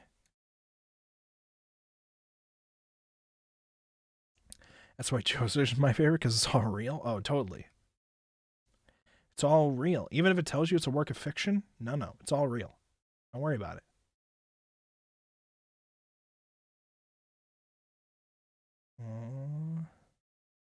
This is Tawawa on a Monday 2. I only watched Tawawa on a Monday 1. I did not watch the second one yet.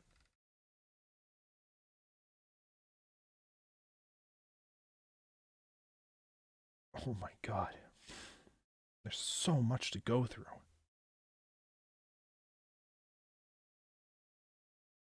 That's Log Horizon.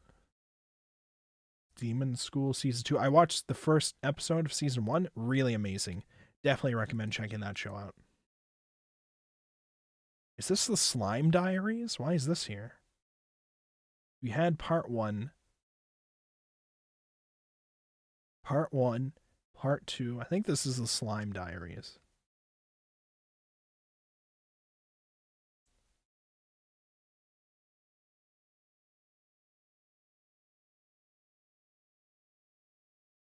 Wave something. Miracle Dreamy something. I don't know what you are. Where did it go?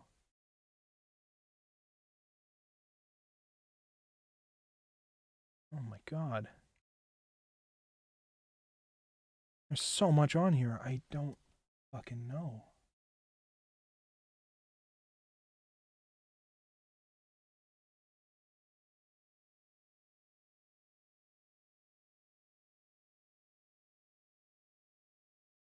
Idle beat, whatever. Don't care. What? No. This is Record of Ragnarok. Terrible poster for it, but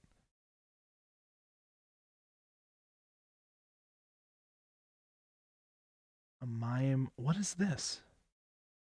What are you? Why do I have to do this every time? Where did it go? Right here.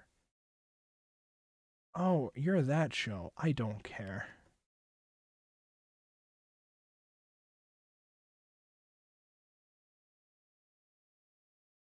There's like D side something. I don't know. Hold on. I'm blasting through. There's a lot of didn't watch on here, apparently. I probably should have filtered this out before the stream. Just filter out the ones I immediately didn't watch, like that.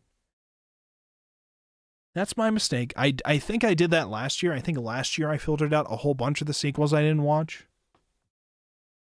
So that we didn't have to deal with this. So that's my mistake.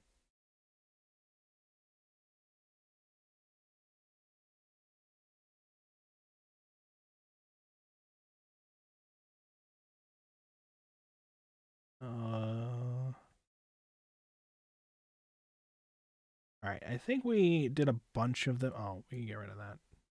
That's like Suki Pro, whatever. Alright, I think we're good to go. One of these is Let's Make a Mug, and one of these is Let's Make a Mug 2. We need the first one, and not the second one.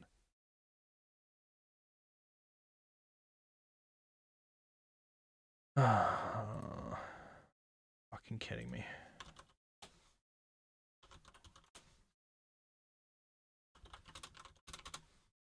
Oh no, I'm sorry. It's Let's Make a Mug 2 and Let's Make a Mug 2-2. That's what that is. Alright, so that's the sequel. That one we put in didn't watch. Okay, I think we filtered them out enough to be able to converse about them. Or not converse about all of them, but... Oh wait, is this the first season or the second season Moriarty?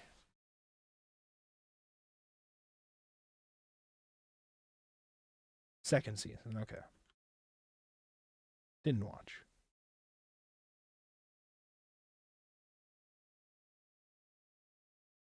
All right.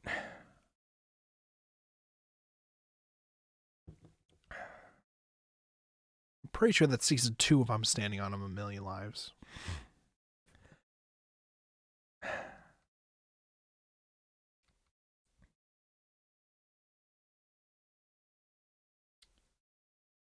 Okay. I think that's all of that. All right. Now we can go through some of these. And we'll try to go through them a little faster. Because we've been streaming for almost 2 hours now. We need to get through these. We need to rate them.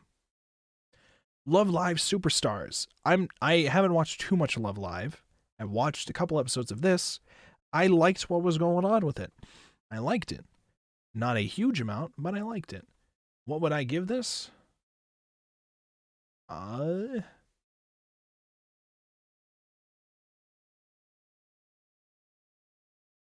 give it a B. I'd give it a B. That's what I'd say.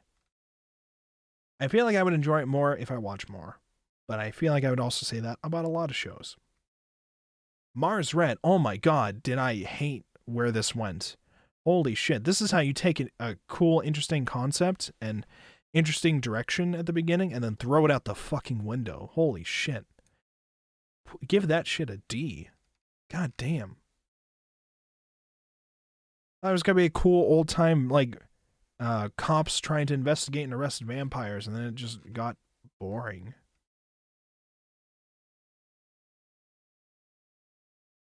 Other Side Picnic. It named the creepy monsters Wiggle Waggles, and I lost all sense of fear for any of this. Some people told me that's actually what they're called. I don't care. I just don't care for... Most of the horror of this was not scary. But that's a problem with adapting a lot of horror stuff into anime. Horror stuff as anime a lot of times doesn't go well if you try to go for like jump scare or like terrifying looking visuals and stuff like that. Just happening all of a sudden, or creepy. Like, a lot of that doesn't go well with that. This is more to focus on if you want to enjoy the like Yuri relationships that we're developing, I guess. Maybe a C. The art was really nice. I don't like how big the didn't watch section is. You can barely see the chart. I have to scroll all the way up and back into it. Can I, like, move it to the top?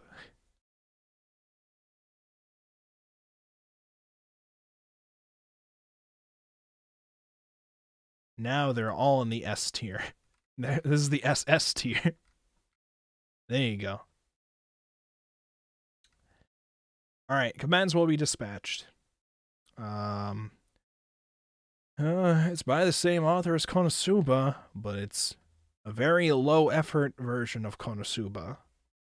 It's got parts that were kind of funny and worked. Most of it didn't. I'd give this a D. 86. There's also 86 part 2. You rate these both at the same. Well, they might have to rate them slightly differently. Season 1 was... No. I'm sorry, guys. Just absolute no. I don't know if I'd necessarily give it an F. I'd give it a D. It was just... I explained it a little bit to you guys earlier, but, like... It's the most surface level war takes I think I've ever seen in, like, a long time from an anime. The only unique thing I wouldn't even call it unique. The only interesting thing it was trying to convey is the idea of a future world where all war is automized. But we know from the story that it's not actually fully automized. They tried building AI that was going to, and then it, like, went rogue. And so now they have told the public that they have automized drones that are fighting what is S tier? That's Ranking of Kings so far. They've told the public that what they're fighting, using to fight the AI drones, is also AI drones, when in reality, they're using people who they just don't consider to be people. So they're just, like, technically speaking, we could say they're unmanned drones because we don't see these people as human. Racism bad. This is the message that we're trying to very not subtly convey with this show. It's very clearly trying to do that, but... So Nier Automata, yes, Nier Automata would probably be a way better thing I would point at for some of the messages it wanted to convey with this. I don't know. It's... People tell me the light novels get better, especially later on than where the show is currently at. Season 2 I liked more at the beginning, because then it was like these people had left when they were being oppressed and kept by this group that wasn't treating them as humans, to send them to battle in a war that they knew was unwinnable against these things because they were purposely trying to get them killed, but just do it in the line of duty or whatever. And they were like, fuck that, we're not going to do this. They leave. They almost die. They get picked up by a neighboring, like, empire. And it seemed like that neighboring empire was trying to use these surviving members of the 86 to, like, propagate them up as, like, to use them as, like, some kind of propaganda piece against that nation. But then that nation turned out to just be completely overrun by the drones later on. But they weren't really, and we were, like, taking these concepts of... It was an interesting thing where you had these soldiers that were being constantly forced into war as, like, kids, only so that they could be given a death sentence, because that was essentially what it was. They just wanted them to die. They didn't care if they actually won any of the battles or whatever. And they were just sending them to die, but they survive. They go to this other place, and they just decide to go back to war. They just actively chose to do it. To go back into it. And they're like, well, it's all we know. This is the only place we feel comfortable. So they do. And it's like, war is still fucking bad, guys. Whoa. It's like, what? What do you mean? What? I don't know. It's... The drones are, like, on a timer too. After, like, a certain number of years, they're going to shut down. They have to be at a point soon where, like, they're going to be shutting down, right? Unless... Well, the drones were, like, trying to take some brain so that they could survive. They were trying to take, like, a fully intact human brain and try to install that in one of them so that they can live continuously longer than their deadline, I guess. I forget what happened with that whole plot thing. I think a couple people were partially captured like that, and that's what the, like, more advanced ones were. I don't know. I would give Season 2 a slightly higher grade, maybe a C.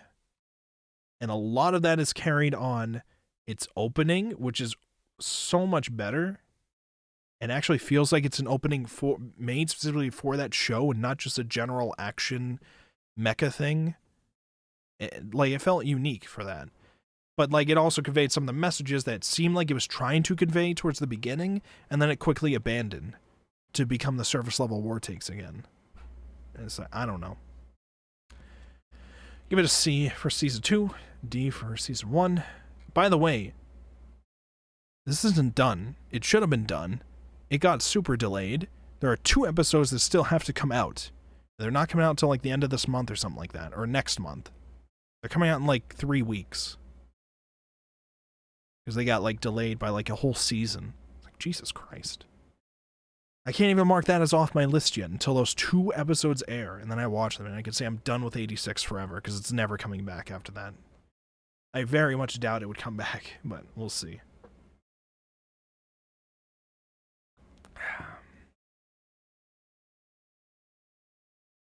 We Cross Diva A Live. This was the series that made me actually check out the original series, We Cross, which is a card game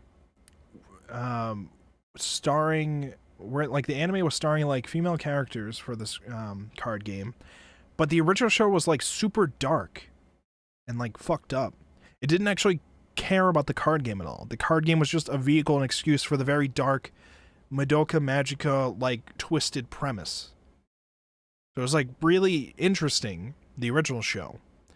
Another video that I'm going to be coming up with is how this concept slowly goes downhill. We Cross Diva A Live, which is what this is the ultimate downfall of that entire series. With every season / part of We Cross, it just gets worse and worse over time. It just, oh my god. It gets so dumb towards season 4, and then somehow they came out with We Cross Diva A Live, and they said, everything that made this interesting for you guys, that was really dark and cool, yeah, we're just VR idols now, playing a card game, and we're actually going to focus on the card game, but not really, but also yes. It's what? But I will say with Diva A Live, I really liked what they were doing with the designs in Diva A Live for the different characters, because it is a virtual world, so you could do more sci-fi based designs for these characters and different themes based on their decks. So I like that, but it was not very well animated in that space. You can clearly tell they didn't give a fuck too much about this part. So, and yeah, all this is a big advertisement for a card game that you can't play. By the way, it is only in Japan still, so it's never gonna get localized over here. So get fucked. Get fucked. Diva A Live, I'd give it a C. I think I remember liking some parts of the story in this particular part. I don't think I would give it a D. No, maybe I should give it a D. Oh my god. I'll give it a C. I'm indecisive. We'll go with C.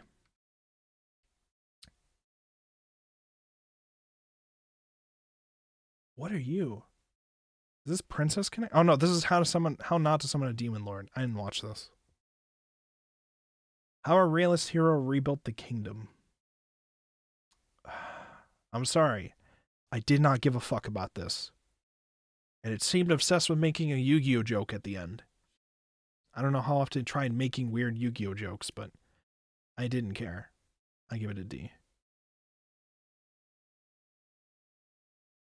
Heaven's Design Team. Interesting concept. That definitely felt like it was not going to get a big audience. I surprisingly enjoyed it a bit. But we give it a C.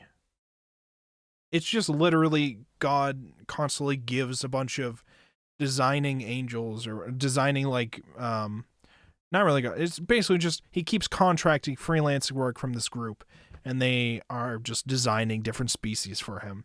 So it'll explain the different ways that a species came to be, like what different unique things a species would have, and other species that would be related to that species, and their excuse is just, oh, this was a prototype that the design team had before God finally approved it or whatever. So it was interesting. It was nice.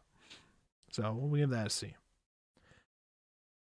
Now, Mother of the Goddesses Dormitory. Really fun harem rom-com fan service ecchi thing that's on High Dive. It's fun, it looks nice, but its only problem is its main character is unnecessarily extremely young. I don't know why they decided to do this. They came up with some really convoluted like intro for this to introduce the plot, to be like, oh, his house burned down and his father abandoned him for memes. I don't remember what happened to his mom, but he's basically a homeless, like, middle schooler. And then he gets a job at a dormitory of college girls, and they're all ecchi for some reason. It's really weird. Why? I don't understand why they had to make the main character a middle schooler. It feels very fucking awkward. I don't know why he had to do it like that. I can look past that because you could put literally any kind of character in his position and it wouldn't change anything. So I don't understand why they had to make him a middle schooler for the story. Nothing changes it if he's a high schooler. I don't get it. But I don't know. It's still, I tried to focus less on him and more on like the waifu characters, because the waifu characters are good and the rom-com element of it is good and the ecchi scenes are good. It's good in all those elements. I have no understanding of why they decided to do that with the main character. It makes no sense and it doesn't need to be like that. So I'll give it a C. The vampire dies in no time. Wait, did you just say he was a middle schooler? Yes, he is. The main character is like a middle schooler. I forget how old he is, but he's like a middle schooler. He's like unnecessarily young for like no reason. I don't know why. But it like literally doesn't matter for the plot. You can just say like, you could like just say he's a high schooler but look short or whatever as well. It changes nothing about the story if they had just made him a high schooler. I don't know why they had to say he was a middle schooler, but that happened. The vampire dies in no time.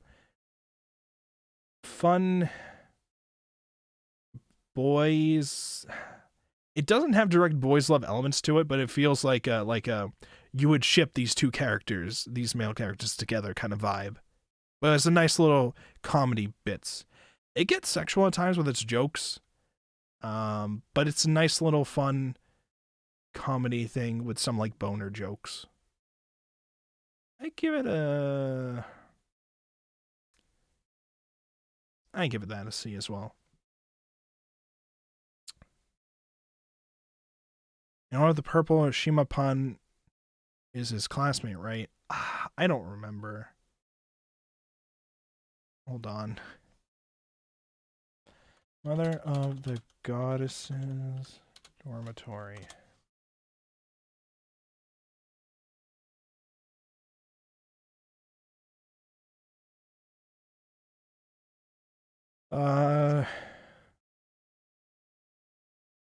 Let's see here. Is it this character? Hold on. His class. This is him. His classmate was none of those ones. This one. This is his. That was his classmate character there.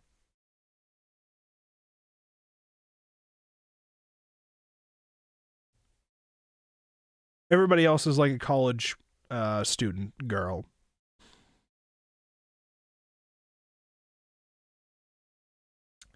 Hey, hold on. Hey, wait. What am I waiting for? What do you want?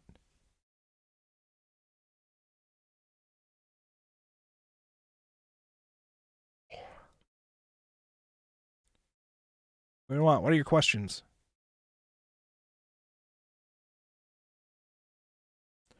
Can I continue?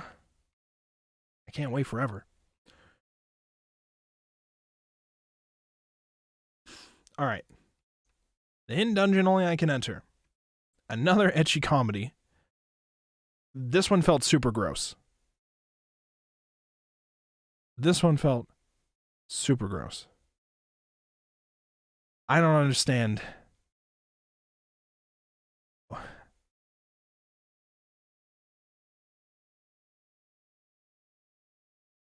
I don't want to know if she actually is. What, the character I showed? She was definitely also a middle schooler with him. Did you watch the show? If you watched the show, you would have definitely known that they were both middle school characters and that every other girl is a college student.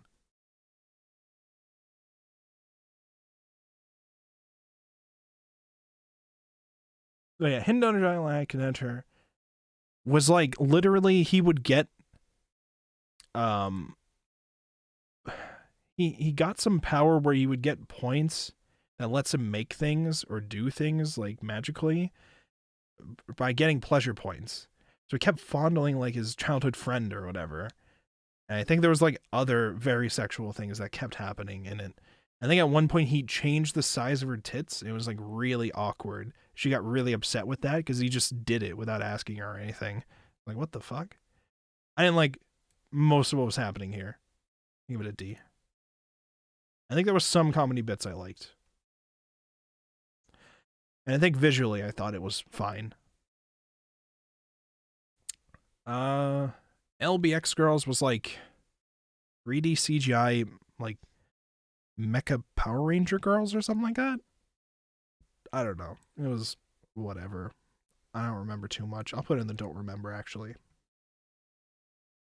ReZero Season 2 Part 2. I don't know. This whole season was kind of weak, I felt. But I think Part 2 I liked a little bit more with what they were doing with it. I'll give it a C. This is Shaman King, the reboot. I had never seen the original. This reboot was boring as shit. I give it an F. Eden Zero, probably the best sci-fi anime that came out this year. Probably the funnest sci-fi adventure anime that came out in 2021. I'll give it an A for now. I loved it. I loved Eden Zero. I hated Fairy Tail, which is by the same author, but I loved Eden Zero. I heard ReZero was Pog. ReZero is great for its first season. Season 2 kind of gets a little weaker sometimes. Other times it gets amazing again. So it kind of like goes up and down with the second season, for me at least. But as a series, it's still pretty solid. But season 2 all takes place in like one area. And it's kind of dull for doing that. I couldn't get past the first 10 minutes of the Shaman King reboot. Oh my god, it was so... I love the original. I never seen the original. All I just know is I did not like how the reboot was doing it. I don't know if I would necessarily like the original, but I didn't like what was going on with the reboot, so... Tokyo Revengers. It's got good moments.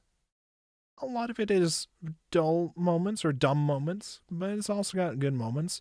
A lot of the show is ruined by the fact that their uniforms, they're the Manji gang or whatever. Their symbol looks like a swastika. It's not an actual swastika. It's like some spiritual symbol or something like that, or Buddhist symbol or some meme. But they sent over the West a very censored version of the show because all their uniforms had the swastika on it, and they didn't want them seeing it. So there's a lot of important scenes where you don't see what's going on because they didn't want you seeing the swastikas on the uniform, and they got lazy with censoring it. So, but aside from that, there are parts about it that are very deep, very emotional, especially in terms of some of the character developments. And other times it's doing the developments very slowly to the point where I don't really care too much. So, gotta plug in my mouse to charge. My Next Life as a Villainess, Season 2. I liked the original concept. I didn't like how Season 1 kind of abandoned that concept to just be a slice of life otome thing and not really deal with much else. Season 2, I don't really understand what happens in Season 2. I watched the first episode, and it was just reintroducing the cast again, and I think a couple other characters towards the end. I don't understand what the issue is now. I thought we had already established she was no longer doomed. I don't know if the Season 2 is like some extra route that she didn't remember happening, but I don't know. It was fine, but it was mostly a recap from the first thing. And it still looked nice. Maybe I give it a C. The World Ends With You, the animation. I give it a D. Wasn't terrible. It had a cool art style, but man, it just made me feel like I should just go play the game instead. This was like trying to rush through elements of the story in like a chaotic way.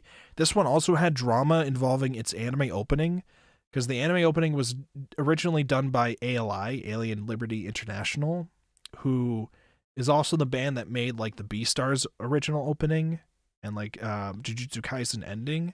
They're like a popular like band, but and they had an opening for The World Ends With You, the animation, and I've heard it before, and I have a download of it somewhere. It's like pretty good, but like days before the anime aired, the drummer got arrested for being a part of running a refund scam, or an ATM like refund scam, where they like get old people to like, they trick them into taking money out of the ATM and giving it to them. It pertained to be like bank people or someone like that.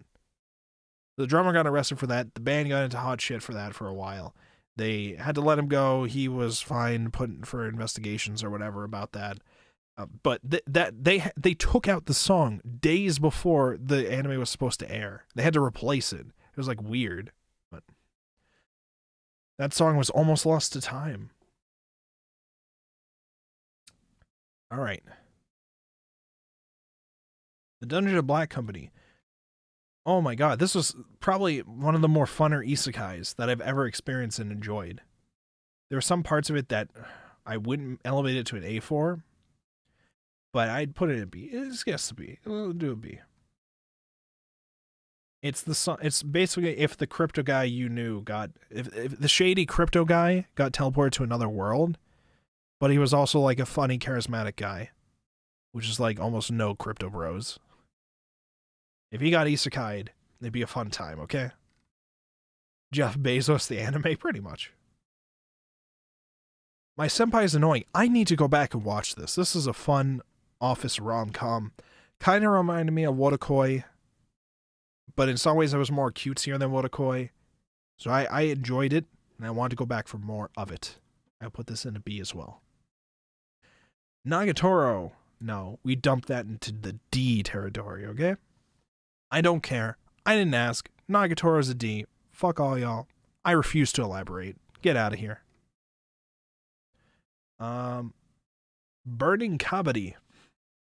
This was an anime about playing professional tag, which I guess there is a sport called Kabaddi, which is pretty much like professional tag. It's like a Indian sport or something like that. I forget. I will put this in F. I didn't care. Pirate Princess Fena. I liked this enough to put in a B. I hear the ending gets bad. I hear the ending is dog shit for this, but I've only watched like the first couple episodes, and I was interested, so I'll put it at B. Let's Make a Mug 2. It was cute. It was a nice little short. I'd give it a C. I might go back to it. Yuki Yuna's a Hero part whatever the fuck. We put that in the did not watch. The Snow White Notes. This seemed cool. Nice little impactful musical thing. But it also didn't really stand out. So I never really felt compelled to go back for it. Edenton Deities. Fucking awesome in so many ways. But it gets weird at the end with certain characters. I will not get into the specifics here. There's a whole podcast on my channel talking about all of Edenton Deities with my friend Denry, and you can go and listen to that. We talk about everything, especially the problems that happen with this. But just know, it is a very well-made Mappa show where its source material just also happens to be written by the guy who made Interspecies Reviewers. And it has some very edgy things with some characters as a result of being written by the guy who wrote Interspecies Reviewers. He really wants to push the envelope with some things in weird ways. Ways that don't really make a lot of viewers feel comfortable, and that's why not a lot of people talked about Edenton Deities, especially because of how it ends its first episode very awkwardly. You have a podcast, not one that I frequently I don't do like weekly podcasts or anything. I'll sometimes do podcast episodes on here or interview episodes on here. So if you look at the channel, there's one video I did about Edenton deities. That was like a me and Denry talking about it. So I think we called it a podcast, but it's not like something that we necessarily were going back to constantly do, I guess. There's also another video on here where I'm interviewing the guy who founded Tentai Books, which is a recently developed small light novel publishing company, or light novel licensing company that's like hosted in Spain. That one's also kind of a podcast, but it's more like an interview. So, yeah, I guess technically I would call them podcasts, but really it's just like a video where I talk with a person. So,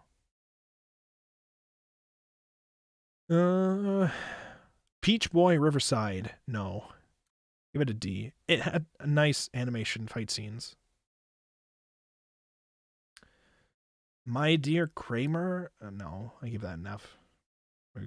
No, it's Farewell, My Dear Kramer. I give that an F. I don't care. Dr. Ramune mystery thing? No, F. Scars on the Praetor? F. Fucking F. The Saint's magic is omnipotent? I give that a D. It had some calm moments. It was just really slow, but it seemed nice.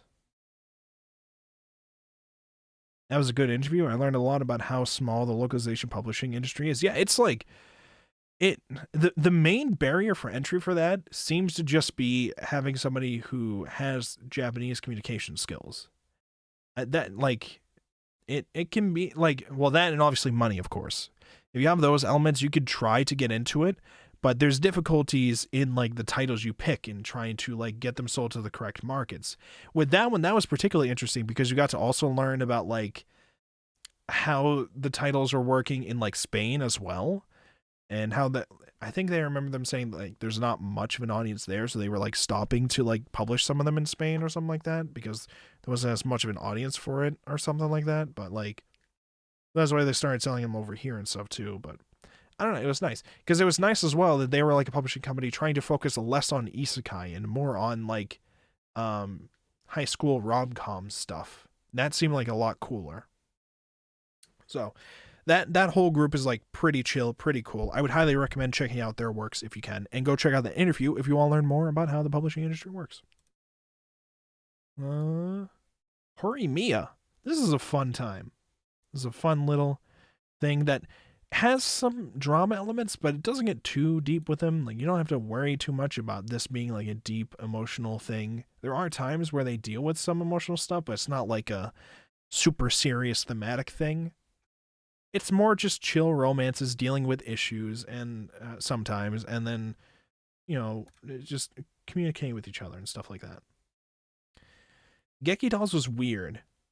I don't know if it ever got better, but it was very slow and very weird. We'll put that in a D. Skate the Infinity was awesome, but it also had some elements that were like slow and weird.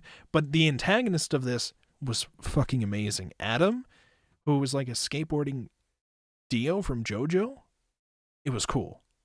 You put that in a B. That's a good one. Go check out Skate the Infinity, please.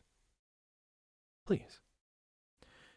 Horimiya, the final season. I've started watching. I'm sorry, not Horimiya. Fruits Basket, the final season.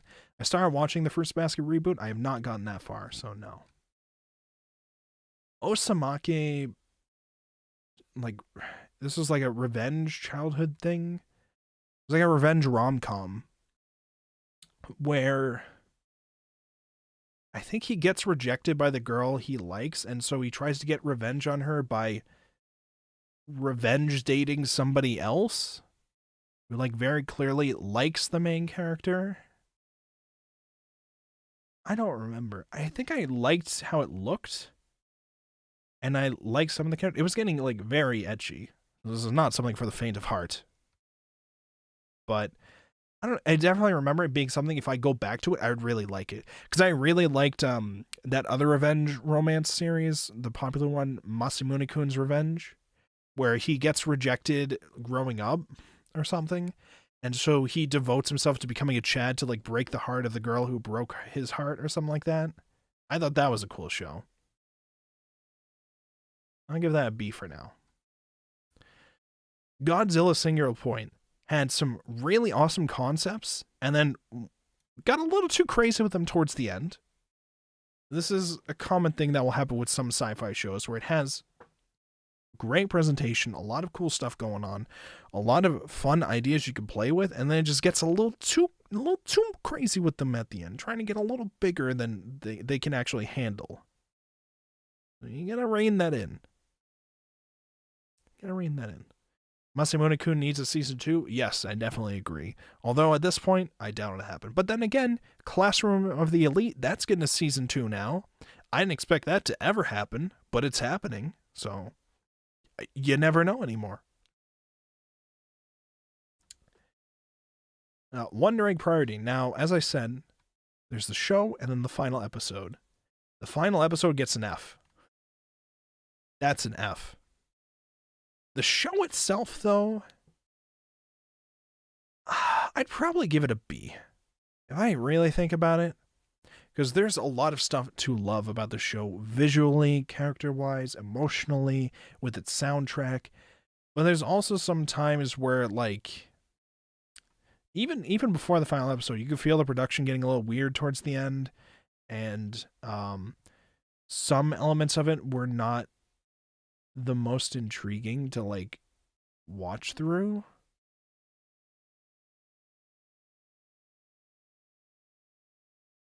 The OP is Hot Fire. The OP is like a graduation song. The OP is not that amazing. It's like a nice chill thing, but it's like pretty sure it's just like a common Japanese graduation song with like they just had visuals come up and like a calming thing. I didn't think it was the best OP in the world. That was all right. I give it a B, I think. That's where I put Wonder Egg. Shadow's House. We're going all the way to Canada, apparently. Miko watched more of this. She told me she liked it more later on. I did not like the first episode. I didn't hate it, though. I'll give it a C. Tsukimichi Moonlit Fantasy. This was like solid comedy in the most generic looking isekai ever. So that'll get another. Actually, no, that gets a D. The Way of the House Husband, and I think season 2 is also in here somewhere. I did not watch Mushoku Part 2 yet. I would pretty much put both of these in the same place wherever I put them. Probably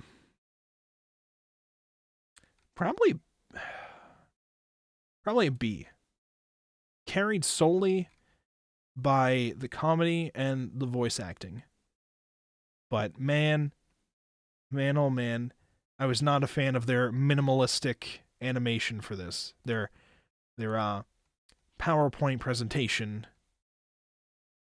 or their moving manga animation with that.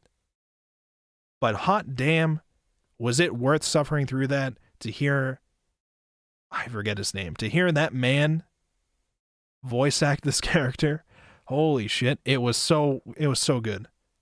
It was so good. Don't let me down, don't worry. I got you. It's a B. It's a B. You can't get mad at me for a B, can you? Am I getting canceled for giving Way of the House Husband a B? High Rise Invasion. This is a dumb little death game anime. Not the worst one I've seen. Not the one I'd most recommend. That's a C. Kageki Shoujo. It's fun, it's deep, emotional, it's some good theater school times with deep elements that it explores as well. You might cry watching some parts of these. Other times you'll be laughing a lot at the main character girl being tall and dumb but funny. Fan service wasn't even good. Do you just judge things by fan service? I mean, there's nothing wrong with that, but There definitely was no fan service in I don't remember there being any fan service in Kageki Shoujo. Backflip? No. That gets an F. Oh my god, Cestus. This 3D CGI Roman dumb bullshit, this gets an F. Yeah. This would get a lower than an F thing. Holy shit.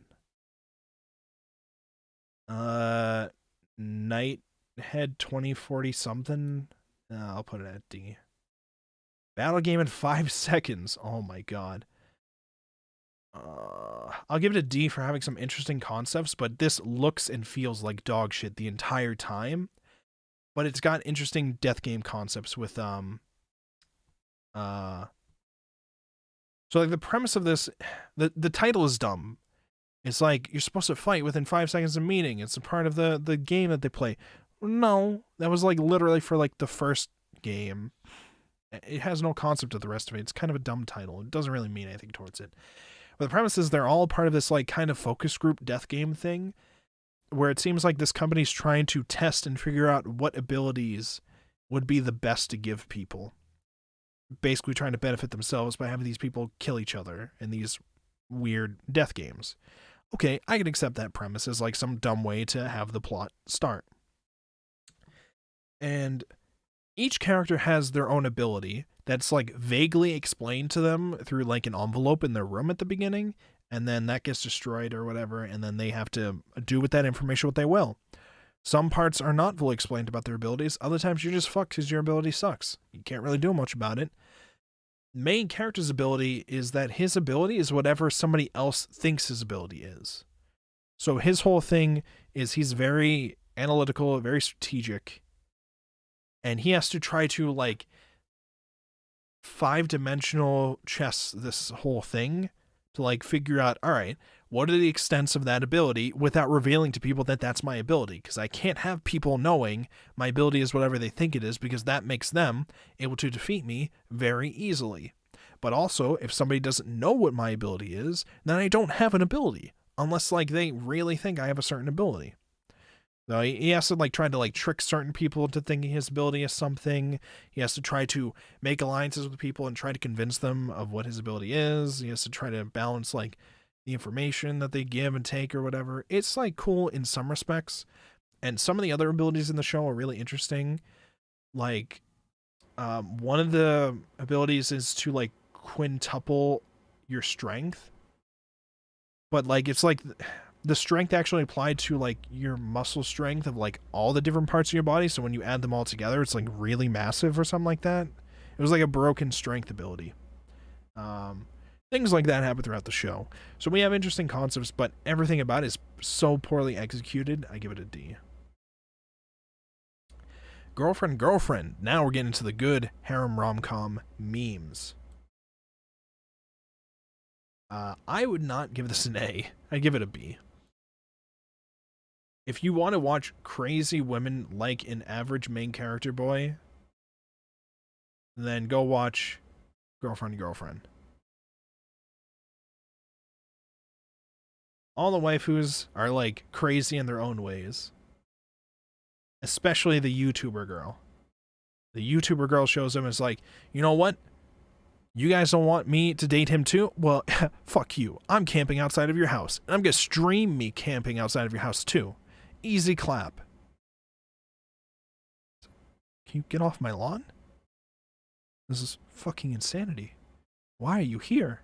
She like built a whole shower in like the backyard and everything at some point. She like Amazon orders everything. It just camps out in their yard because they won't let him inside the house. But they don't want to call the cops on her. Oh.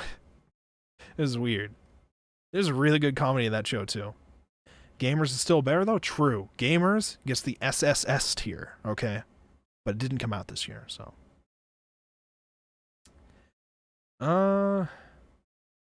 Banished from the Heroes Party, something, slice of life, something slightly better than Cheat Pharmacist. But not really. This gets a D. Spirit Chronicles. I remember this being cool for having a funny isekai scene where the guy's on a bus, the bus gets hit by a train, the train derails, then lightning strikes on the train. It was like some weird, like, random assortment of craziness to, like, isekai your protagonist. So that was funny. Everything else about it was dog shit and boring. Selection Project. Japanese American Idol. And it seemed to be doing it in an interesting way. I entirely intend to go back to this. It is still on my list to watch, like currently watching. So it is something I will go back and watch more of. I would put it at a B for now.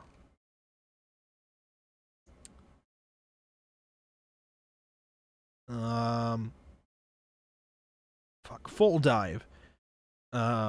Full Dive, this Full Dive game is even shittier than real life or something like that. This VR MMO is even shittier than real life. It's exactly as the title suggests. He plays this game. It is too realistic to the point where everybody abandoned the game because you feel physical pain in there. Everything is very monotonous and boring with like how you approach things. It's super hard to complete the game. If you die in the game, your game breaks and you have to buy a whole new console. Your console breaks, actually. My bad. Your console breaks and you have to buy a whole new console. It's like everybody abandoned this game and he got scammed into buying and playing this game by this gamer girl at like a gaming shop. But like it has some fun messages. I made a video about this too, but it is kind of disappointing with what it could have done. I don't know. I think I still was fine with it. Maybe I'd give it a C. This was Love Live, but they were playing hockey. It literally stole Love Live characters and put them in hockey uniforms. I don't think this is affiliated with Love Live at all. This is pure Ore, or like Pride of Orange. They just were Love Live characters playing hockey. And I think the coach even tried to get them to do idol stuff in it. I don't know. F. The Night at the Tri-Cornered Window. This was... The boys were doing investigations into the horror stuff. And I guess one of them has the abilities to sense the spirits, and the other one can feel things. If he touches him, he can like sense it as well or something like that. This was them pretty much fucking at every scene that they were called to, but not directly fucking. They would like touch the other person and they'd be like moaning and shit. And it's like, we're entirely fucking here. We're fucking. We're just not saying or showing that we're fucking. We're just like spiritually fucking. This is really weird. Why? This is like yaoi, but like actually, like, no, it's not. We're not actually. This isn't actually yaoi. We're just investigating the supernatural. That's all that's happening. It's like, whoa, come on now. I give it an F. Record of Ragnarok. Fucking loved its concept. I liked a lot of what was being done with this anime adaptation. I will admit that there were some parts that were poorly animated, especially that one fight scene, like 9 episodes in, like one part of one fight scene 9 episodes in that everybody was losing their minds about and saying this is the worst thing ever about. It was like one scene that it got that bad. Everything else about it was fine. I still highly enjoyed the concept and how we had the backstory for all these characters. I would give it an A. Okay, Platinum End, which is still airing right now. If you took the Death Note writer and he decided to write a very shitty death game premise, but also want to loosely base it off of characters from Death Note, you would get a very shitty meme that you could laugh at for months. And that's exactly what this is. Platinum End is that. There are angels and they get arrows and wings. The wings can go faster than whatever. There are red arrows that make people fall in love with you and listen to you, and then white arrows that kill people. And it's dumb. And a lot of the characters are dumb, and it looks like shit. But I have a fun time watching it despite that, so I don't know. We give it a C. Taisho Otome, this was like, I don't know, depressing guy gets betrothed, gets into an arranged marriage with this girl, and she's now living with him and trying to make him feel better. It looked cute. It looked fine. I just didn't care much for it. Gloomy Bear something. This is like a guy living with a bear that was just constantly an asshole to him and beating the shit out of him. It was not even really funny. It was just shorts. I didn't mind. I give it an F.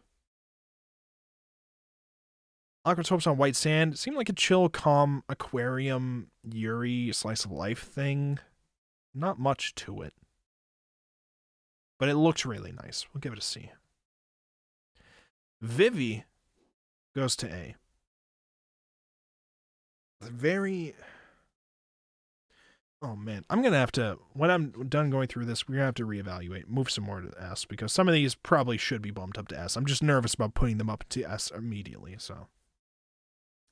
Maybe it's an AI musical entertainer working at a theme park, and her story covers like a 100-year-long adventure thing through time, where an AI from the future is trying to help her from stopping AIs from rising up in the future and killing all the humans. And it's really cool. It's really awesome. It's written by the guy who wrote ReZero. It's directed really well. It's so emotional. It looks beautiful. It has really awesome fight scenes. The music is nice. There's a whole anime science video in there about creativity and AI and making music with artificial intelligence that I could do in the future. It's really cool. It's awesome. I highly recommend it. Please go check out Vivi Fluorite Eye song. It's really good. Odd Taxi. This goes in an S. Odd Taxi. Another show, like Ranking Kings, that people dismissed because of its simplistic art style. But it was actually an awesome drama, and also it balanced well its drama and its comedy with its like mystery that it had going on. And it has this whole cast of interesting characters, and I think its only weird thing was the vagueness of the ending with one character, but it's also getting a movie version later this year that's supposed to conclude that anime. So we'll see what happens with that. But this is really, really good in so many ways. Please go watch Odd Taxi. Blue Period was about some delinquent who learns that he loves art and he has a big, strong passion for art. I wanted to watch more of this. I just haven't had the time yet. I would put it at A from the start. The detective is already dead. I don't know. I feel like people really like this just because it had a white-haired waifu. That's it. It had the white-haired waifu that everybody loved. Everything else about this was dog shit and terrible. Everything about this I hated. So we'll put this in.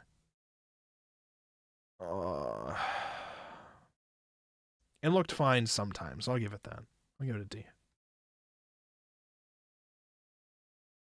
The Fruit of Evolution. This was a dumb meme. I don't care. The Duke of Death and His Maid. Really interesting when it stops being horny. It was just annoying how horny it kept trying to be. When it didn't do that, it was like an amazing drama. And very impactful and emotional. But it kept trying to go for the horny jokes.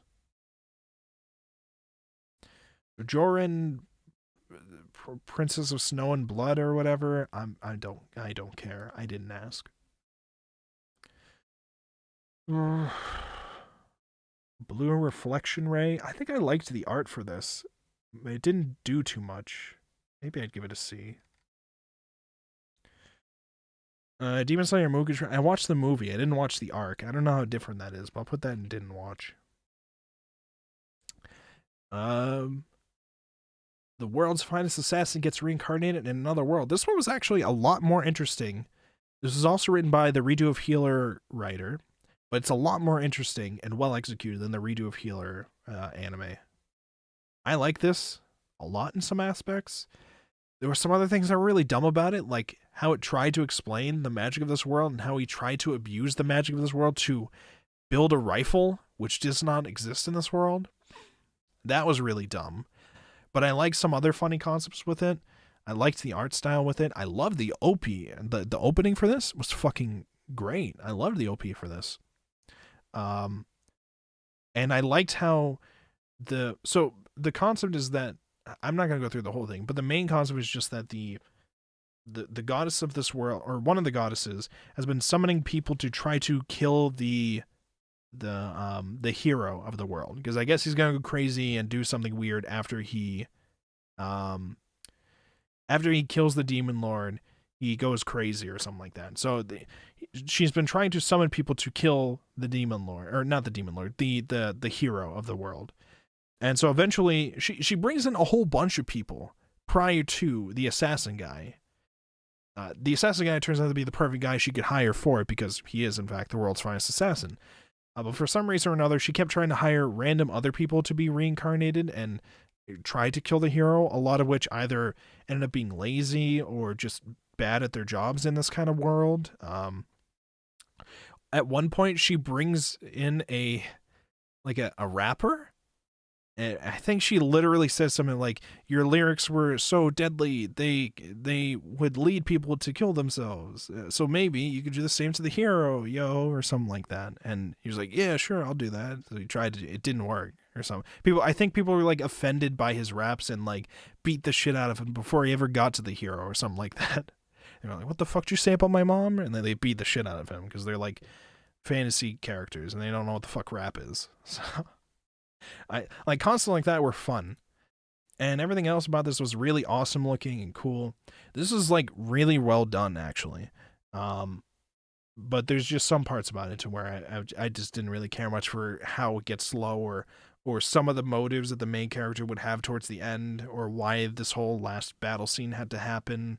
So I'd give it a B.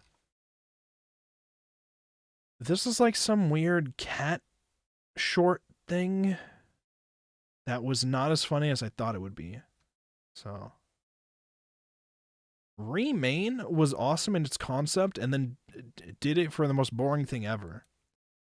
This guy had some accident like years ago, was in a coma for some years, and lost his memories from like the past like 5 years or something like that. He used to be a part of a water polo team, but now it starts with him being like, "I don't remember anything about anything. And everything about this world is very weird to me." And trying to reintegrate myself into this world while having lost memories of the past 5 years, but for some reason people who used to know me are coming up to me acting like they do know me. This is a whole weird thing. This is very weird. But the concept is used to get him to fall in love with water polo again. And I'm sorry, I don't give a fuck about water polo. No. Just no. Oh, put that in a D. A Mime Warriors of the Borderline? No, I give it an F. That was like a mecha dumb show.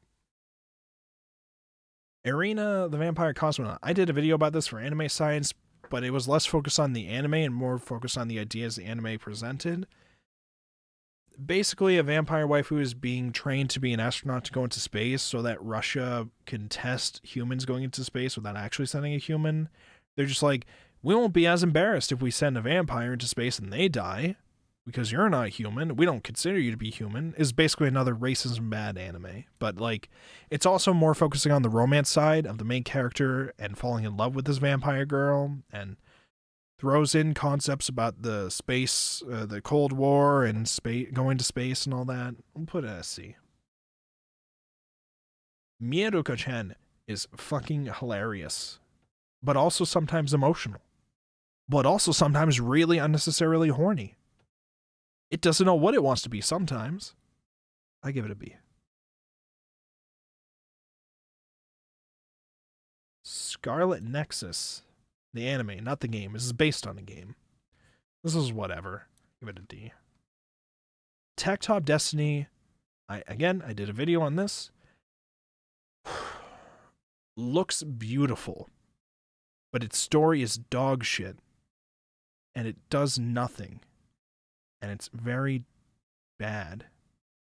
I don't know many other creative ways to say it's bad. Go watch that video. I explain exactly what goes wrong with Tech Top Destiny.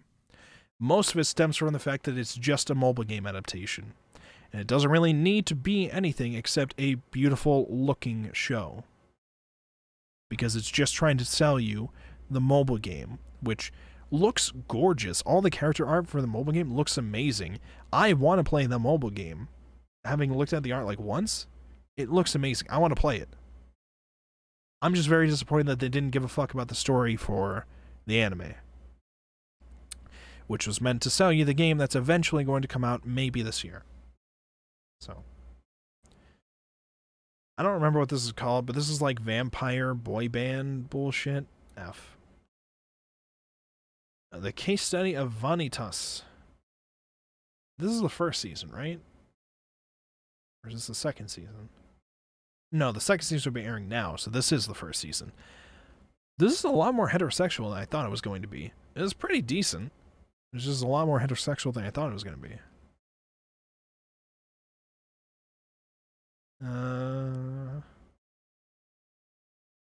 Gurundal Ramdal? What? The fuck was this called? Rumble something? Rumble Grandal. It had some interesting concepts about being a mecha show and also an oppressive government trying to remove all the otaku culture, banning it. But I also didn't really care for how it was executing it. Yasuke. No, I give that an F. It's trying to take a serious story about something and then try to make it wacky with like weird sci-fi and fantasy concepts all mixing together for the story about I don't know. I'll just give it an F. We're just gonna give it an F and move on. JoJo Stone Ocean Part 6. I liked it. I was disappointed with the villain once we actually got to meet him. But I liked everything else about this. And I think the rest of it will be pretty damn good. I give it a B for now. I was just really disappointed with the villain once we actually revealed them. And we actually got to meet them. And then they almost died from, like, poison frogs raining down. Kind of ruined all the tension I had towards that antagonist. But JoJo Part 6 is cool. Girls in prison, dealing with all the wackiness that can happen there. Tesla Note. Kind of felt like the new X-Arm in a way, but wasn't really that bad. People were really trying to make this out to be the next X-Arm, only because it had 3D weirdness, and it was also a sci-fi story. But then nobody talked about it after it first aired, and they took like one screenshot and walked away. I don't think I cared much to check out more of it, but I think I liked some parts. We'll put it at D. Sunny Boy is cool. It's weird. It gets a little strange towards the end, but I loved it overall. I put it at an A. Deep, esoteric like concepts that we tackle in each episode. Very thematical and very impactful. But the final episode gets a little weird. Like, I can understand what it was trying to go with for the ending, but it's just, I felt like it was going about it in like a weird way. Jahi-sama will not be defeated or something like that. Sometimes a lolly, sometimes like a demon girl or something like that. Dealing with mundane part-time job, reverse isekai, is basically the devil's a part-timer with a female protagonist, and it tries to focus more on the lewd side because of it, and also like the more mundane side of being reverse isekai, I guess. I don't know, I didn't care much for it. Good at D. Faraway Paladin was kind of cool. With like main character isekai boy being raised by like these evil beings, but like they're not really evil, and then the guy just goes around the place. I'm assuming happened. I only watched the first episode, so I didn't get to the part where he was like going all around the place or whatever. But it seemed like there was the kind of show where he's raised by these misunderstood people. He's got to go around the world, learn about different things. That's what it seemed like it was going to be. I don't know. A lot of people were getting mad at people for comparing it to Mushoku Tensei. I would definitely say this is worse than Mushoku Tensei. Like, more boring. But aesthetically, they both look the same for me. Aesthetically, they're like very similar in terms of like being a more generic looking old time kind of RPG fantasy kind of world. I'd give it a D.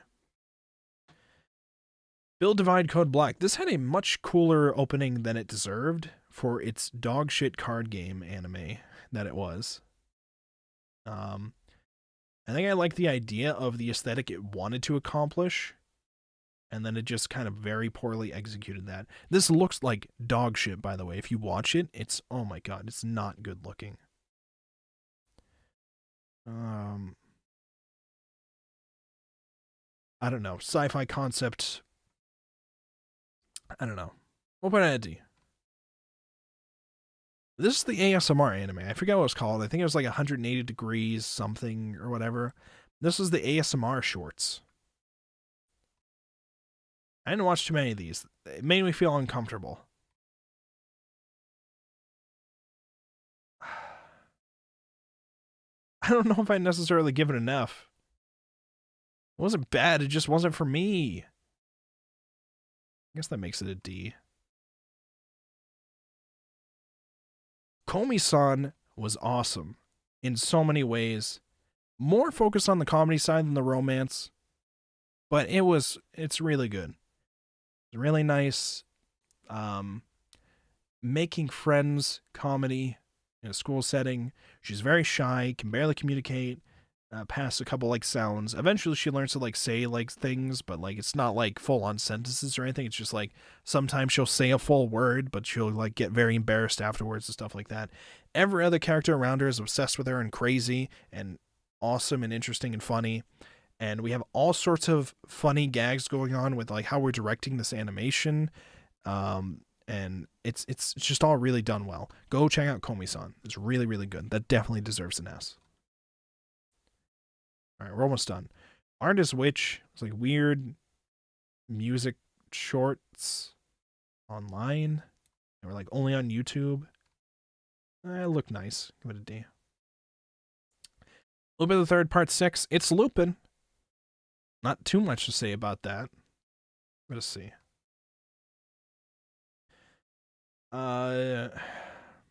Something Insanity?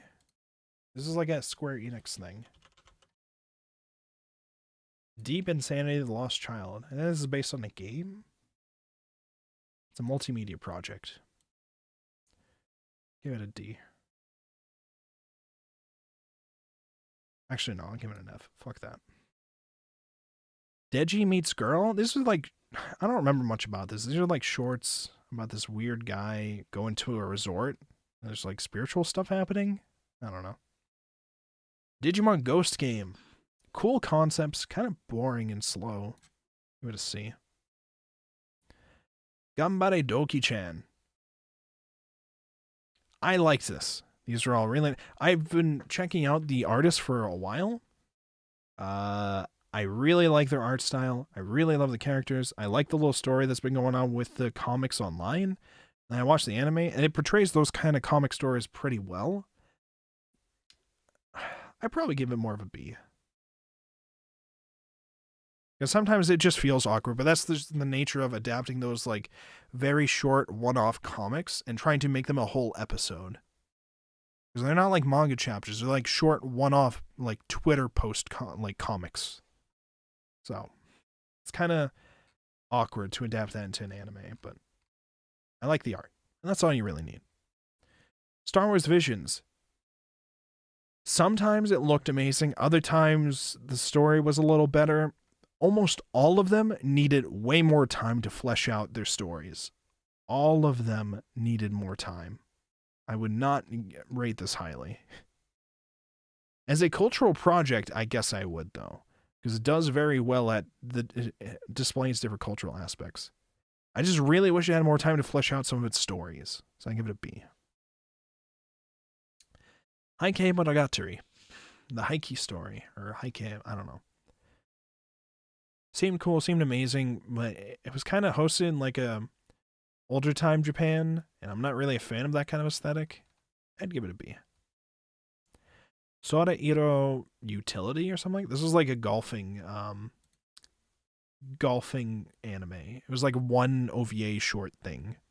It was very well made, very nice. It's not telling too much of a story though. I'd give it B. And then Megaton Musashi. This one didn't even get licensed. This is one of the only ones that didn't get licensed anywhere. Probably because it was dog shit. Give it an F. Golf anime? Yeah, you didn't watch it. It was just a one episode OVA that I watched.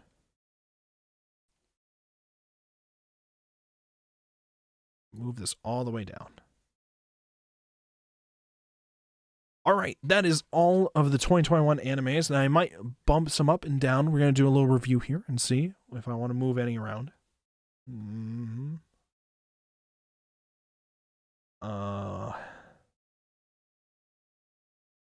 I think those are all fine with the A and S.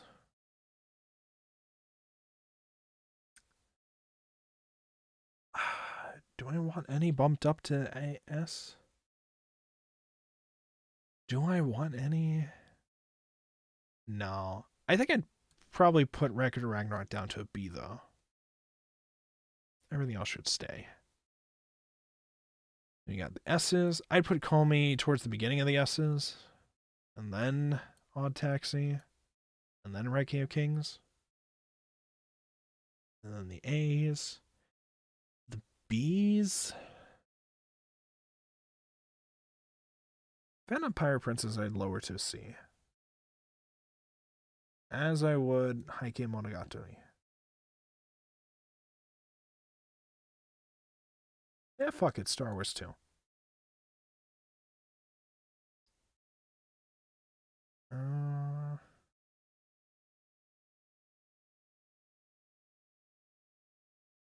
I think everything else is fine. Maybe Love Live down to a C. For the C's, I don't think anything would go up from here. It's more of a question of if I wanted to go down from here.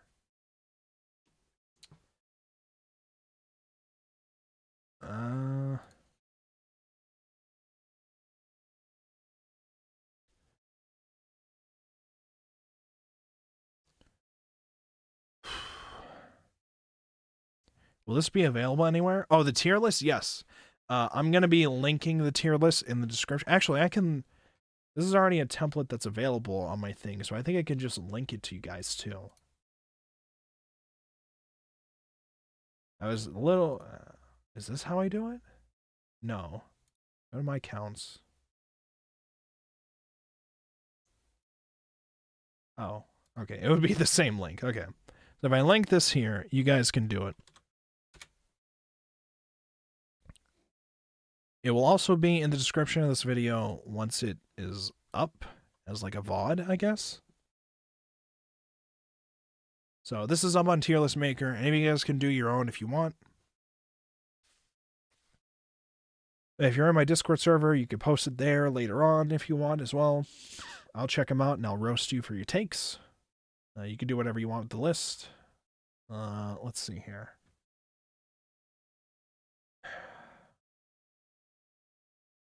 Some of these I'll demote to a D.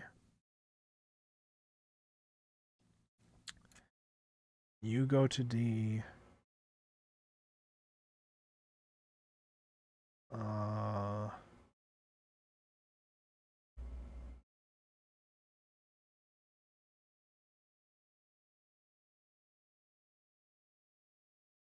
Mute King? Yeah, probably. Rumble Garandol? Yeah.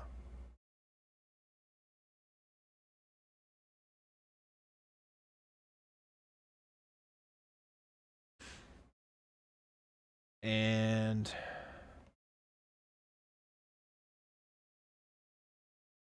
House Husband? No, I think House Husband's fine at a B.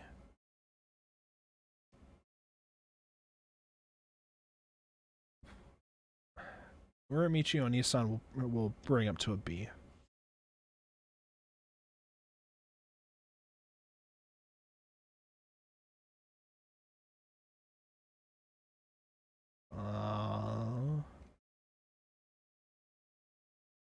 XR I'm at a D.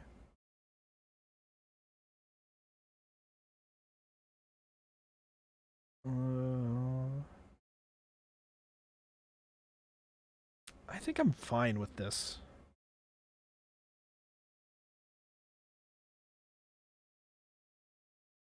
Alright, I think this is fine for me to lock in.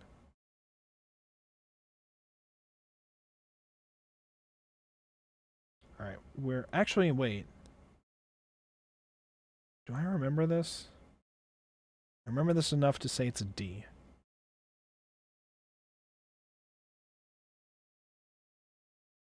Everything else I think is fine.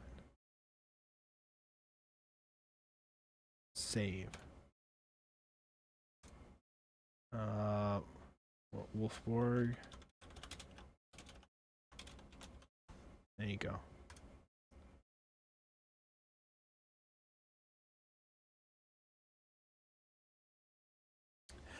All right, we did it. After 3 hours, I've done my tier list of every anime in 2021. All of them. This is it. This is my list. In the S tier, we have Komi-san, Odd Taxi, Ranking of Kings. In A, we have Miss Kobayashi's Dragon Maid S, Mushoku Tensei, Attack on Titan Final Season Part 1, Pretty Boy Detective Club, To Your Eternity, Eden Zero, Eden 10 Deities, Godzilla Singular Point, Vivi Fluoride Eye Song, Blue Period, and Sunny Boy. In B, we have Quintuplet Season 2, Super Crooks, Vlad Love, Zombieland Saga Revenge, Slime 300, Dyna Zenon, Remake Our Life, The Dungeon Black Company, My Senpai is Annoying, Horimiya, Skate the Infinity, Osamake, Wonder Egg Priority, The Way of the Househusband Part 1 and 2, Kageki Shoujo, Girlfriend Selection Project, The World's Finest Assassin, Mieruka-chan, Tacktop Destiny, this is more a challenge of me remembering names, it seems. Tacktop Destiny, Case Study Vanitas, JoJo Stone Ocean, Part 6, or JoJo Part 6 Stone Ocean, Gambare Doki-chan, Sora Iro Days, or Sora Iro Utility? I forget. It was like the golfing anime. So, Sora Iro whatever. Record of Ragnarok, Uramichi Ori-san. And then in C, we have Drama Spider So What, Sakugan, Dragon Goes House Hunting, 2.43 Volleyball Club or whatever, Megalobox Nomad, Idly Pride, Dr. Stone Wars, Beastar Season 2, Ike Hero, Other Side Picnic, 86 Season 2, We Cross Diva A Live, Heaven's Design Team, Mother of the Goddesses Dormitory, The Vampire Dies in No Time, ReZero Season 2 Part 2, Tokyo Revengers, My Next Life as a Villainess X, Let's Make a Mug 2, Those Snow White Notes, Shadow's House, High Rise Invasion, Full Dive, Platinum End, Aquatopes on White Sand, what is this? The Duke of Death and His Maid,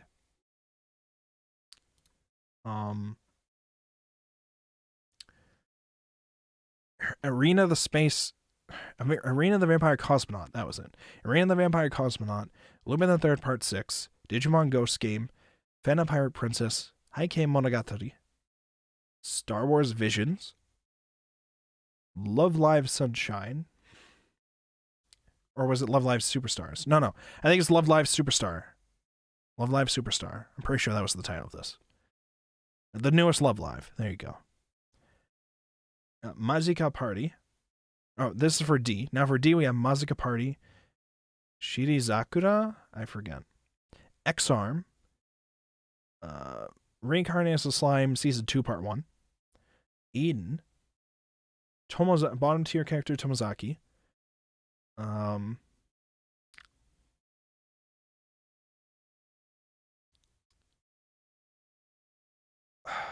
Fuck. Suppose the kid from Last Ocean Boonies was moved to a starter town. That one. Super Cub. Koi Chemo. Cheat Pharmacist. Back Arrow. Mars Red. Commands will be dispatched. 86 Part 1. How a realist hero rebuilt the kingdom. The hidden dungeon only I can enter. The world ends with you, the animation. Nagatoro. Peach Boy Riverside. The Saint's magic is omnipotent. Gekki Dolls. Tsukimichi. Moonlit Fantasy? Sure. Nighthead 2040 something.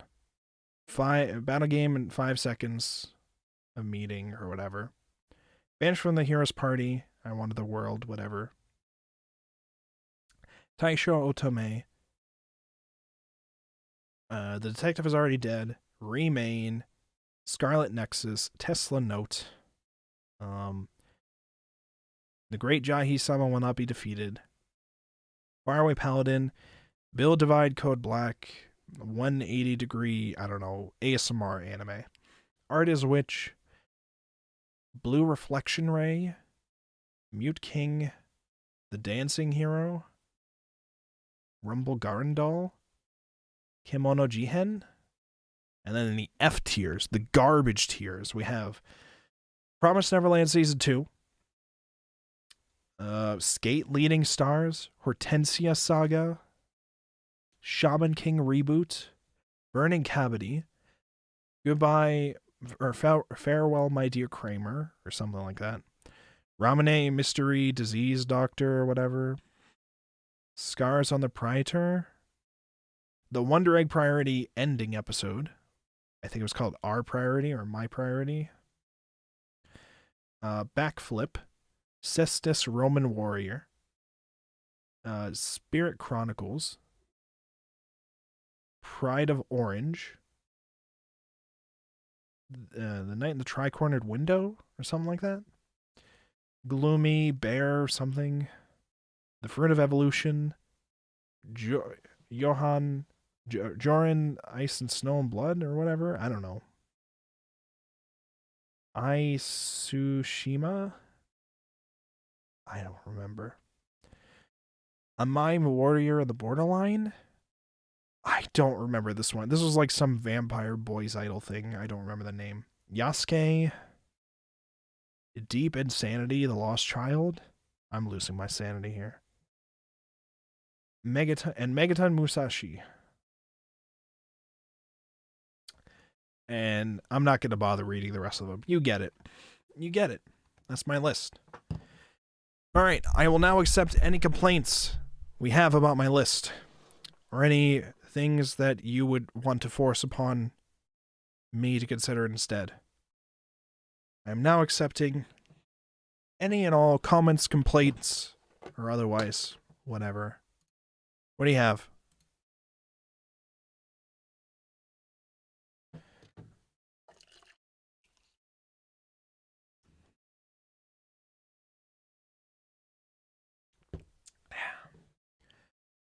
You spent 3 hours on this? Yes. Yeah, I did. Didn't watch Eurocam? Yep, I didn't do it. I don't want to mess this up.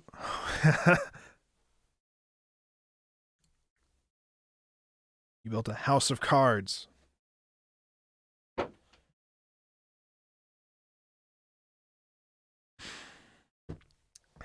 not going to knock it down. Hey, I'm not saying we're going to actually change anything. I'm leaning back in my chair. My hands are away from my keyboard. You could say whatever. It doesn't necessarily mean anything's getting changed. I'm just saying I'm accepting complaints or concerns. Not that I'll actually do anything about them, but... Like I said at the beginning of the stream, my opinion is the only one that matters. This is a finalized list. I'm sorry to say. If it's in my didn't watch category, that just means that anime no longer exists. So Eurocamp, it doesn't exist anymore. I didn't watch it. It's not real. You need a cooler lighting setup? Yeah, I do. So I have a ring light, so if I don't have it on, it just looks like this. This is all I have. It can go brighter. I don't know if this looks like shit, though. I think this looks like shit. I think I could also change the color. This is a very cheap ring light.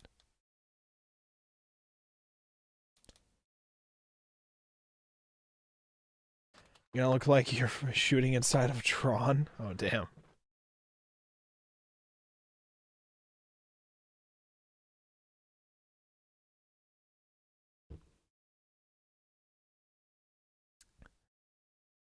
Hold on, I have to keep allowing your...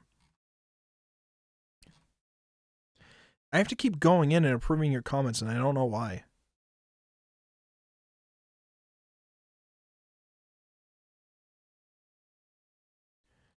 Oh, at some point, someone came in and said, so you're saying if I didn't watch it, is it tier?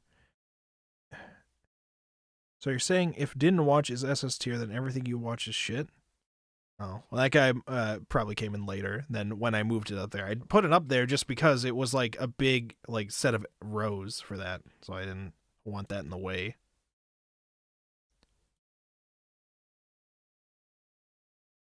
But yeah, everything I watch is probably shit. All anime might be shit. God. Oh God, I'm dying. Pray for me.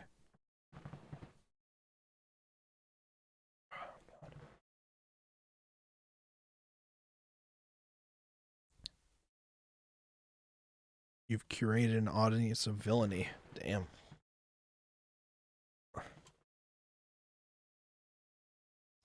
I'm excited for a Date Alive season whatever the fuck, though I think the art looks worse. I don't know anything about Date Alive. Anime is bad, what can I say? I've never watched a good anime in my life. They don't exist. Anime is all trash. We all know this, duh.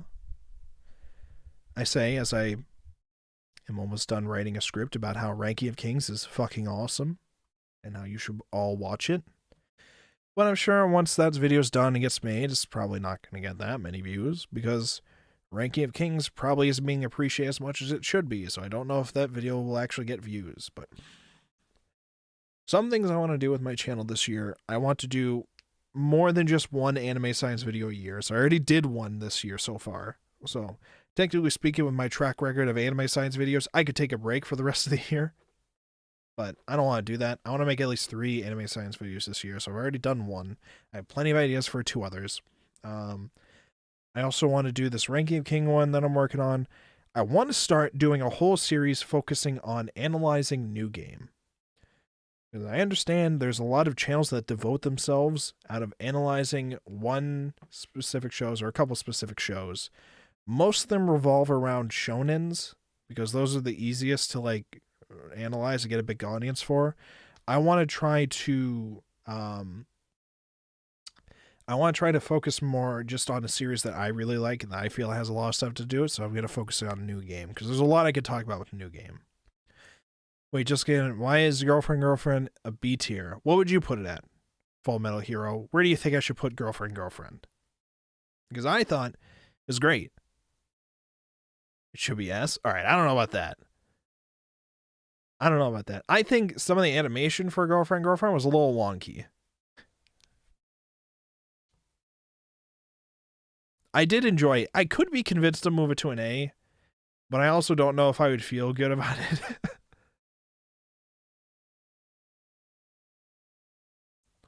Also, some of the interactions they have in Girlfriend are a little dumb.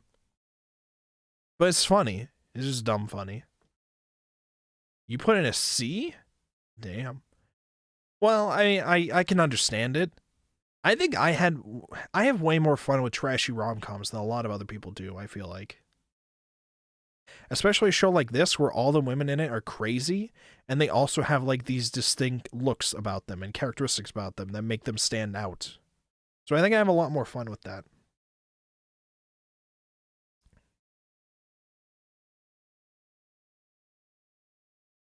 New game is good. More new game is good. Okay. I haven't done a video game, not a video. I haven't done a video on new game yet, ever. But I want to do a fuck ton of videos analyzing new game. I already have a script started, all about the symbolism of Alba, Suzukaze Alba, the main character girl, and Spring, and her starting at that workplace. There's a whole bunch of deep symbolism in that show about her relating with Spring and the fact that she starts working there at the springtime. The anime starts with her saying it's spring. It's a whole thing about her entering the workforce for the first time, learning in the new job. There's a whole bunch of stuff I could cover just on that. With every character, I feel like there's something I could talk in depth about. And there's different characters can have different things I could talk about in multiple ways. And there's some things that I could talk about that happen later on with the manga. The manga is going to be ending in a couple... Well, technically it already ended, but we're going to be getting the final volume here in the West in a few months. I also have a copy of the manga in Japanese that I'm trying to read through because I'm impatient and don't feel like waiting until June for it. It also hasn't been scanslated fully or whatever, so... What is good about it? Honestly, I forgot the story. You're talking about New Game? New Game, at least in the first season, it's not carrying on its story. Maybe I should read the light novel for New Game. It doesn't have a light novel. It has a manga. You can read the manga, though. The manga just goes past where the anime left off, but it covers the same material that the anime dealt with. But it's a 4 comma, so you're only going to get, like, you know, that kind of style of it. So if you like 4 commas, then it's going to be like that. The anime, especially with season 1, is not very story driven. The first season focuses on them working on their first game. Fairy Story 3 is like the game that they're in development on as she joins the company at first. And then, so it's focusing on them working on the game, Alba learning about the job, getting to meet her coworkers and all that, and trying to work together. And then her friend gets involved. You meet like all the different sides of it. The first season more of just like an introduction to like this studio and the processes they can go through with making a game. It's less story intensive and more like sometimes symbolic, a little dash of like different character development problems that would happen. But season 2 is where it gets more interesting with that stuff. Season 2 has a lot more times where there's like deep story things going on. There's different arcs about each character, what they want out of being at that company, what they want to do, how they want to expand, whether or not they're happy with the work that they're doing. There's like a lot of this has to deal with focusing on art and character design and the struggles of that kind of workplace environment where you're being crunched on a deadline to deliver a character design by this date, but you're not satisfied at all with your character design that you keep doing. Even if like some executive might be fine with it, you're not fine with it.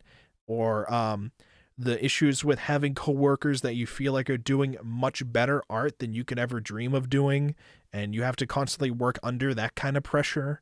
This is like a lot of stuff that gets more focused on the second season. And there's a whole bunch of like interesting stuff that it builds up in that second season. It goes even more into that later on in the manga, which is probably never getting an anime adaptation, unfortunately. I would love it if Dogakobo ever did, but I doubt they would. There's some parts about the later arcs too that probably just wouldn't do well as an anime, just because like they probably just wouldn't sell well because they're like pretty dry or whatever with like stuff that the main character girl is doing. A lot of the stuff later on doesn't focus on the main character as much. It focuses bouncing back and forth between a whole bunch of characters, some of which were just people that Alba went to high school with and aren't even in America. They're in like France or something like that. There's a whole French studio that they work with later on. So it's pretty good. New game is good. You're going to learn about it for my channel or else. I'm at least very happy that TYE, To Your Eternity, is very high up. One of my personal favorites this year. There was TYE. That's To Your Eternity. We finished watching that recently. It was really fucking good. I am so surprised that not more people have been talking about that. Everybody's been raving about Mushoku Tensei. And I think it's unfortunate that these shows both like aired at around the same time. Because To Your Eternity was amazing, but I feel like it was overshadowed by Mushoku Tensei existing at the same time. So, To Your Eternity is amazing. Go watch it, please, guys. It's good.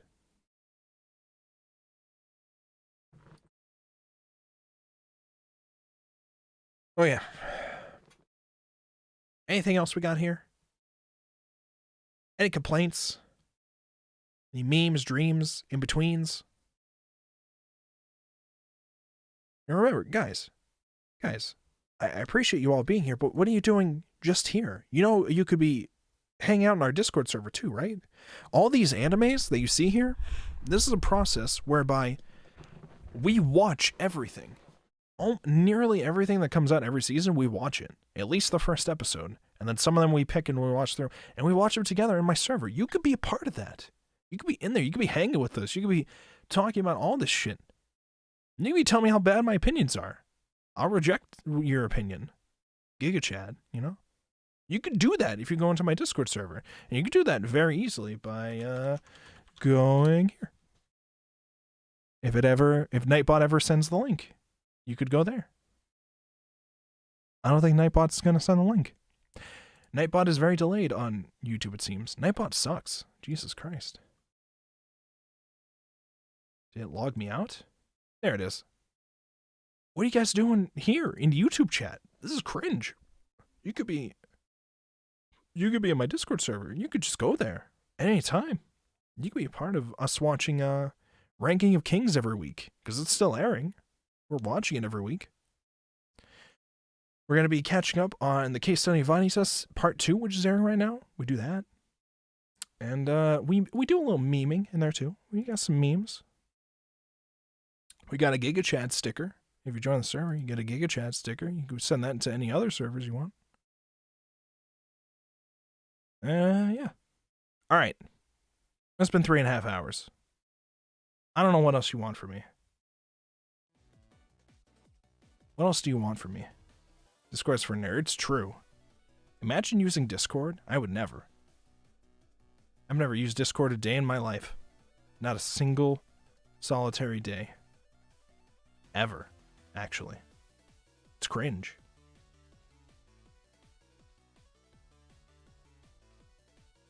Wait, 86 is about D and C? Yes. 86 Part 2 is a C. 86 Part 1 is a D. And that's what I've declared, and that is final. These are my opinions. There's no shaking me on them. Part 1 was bland. Part 2 was a little more interesting. And so I've declared, and so it shall be, and so it will forever be written. Technically speaking, my opinion on Part 2 could be changed. There are exactly 2 more episodes that have not aired, because it's been super delayed by a whole season. I doubt it'll change my mind. I very much doubt it will. Anything could happen. It could lower it down to a D for all I know. Whereas Part 2, I haven't watched Part 2 yet, so Part 2 is down here and didn't watch.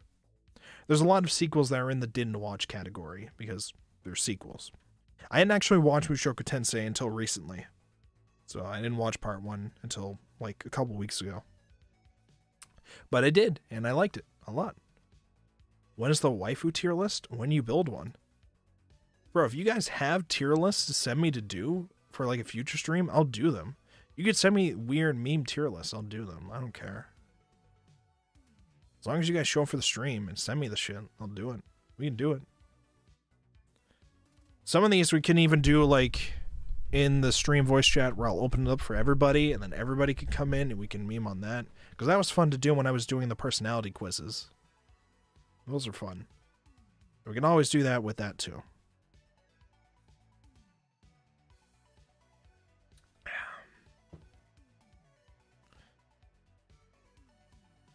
There's my list. Look on my works, ye mighty, and despair. Got me? Nice. Alright. We got any other memes? Anything else we want to talk about before I end the stream here? We're at 3.5 hours. It's like 11 p.m. here.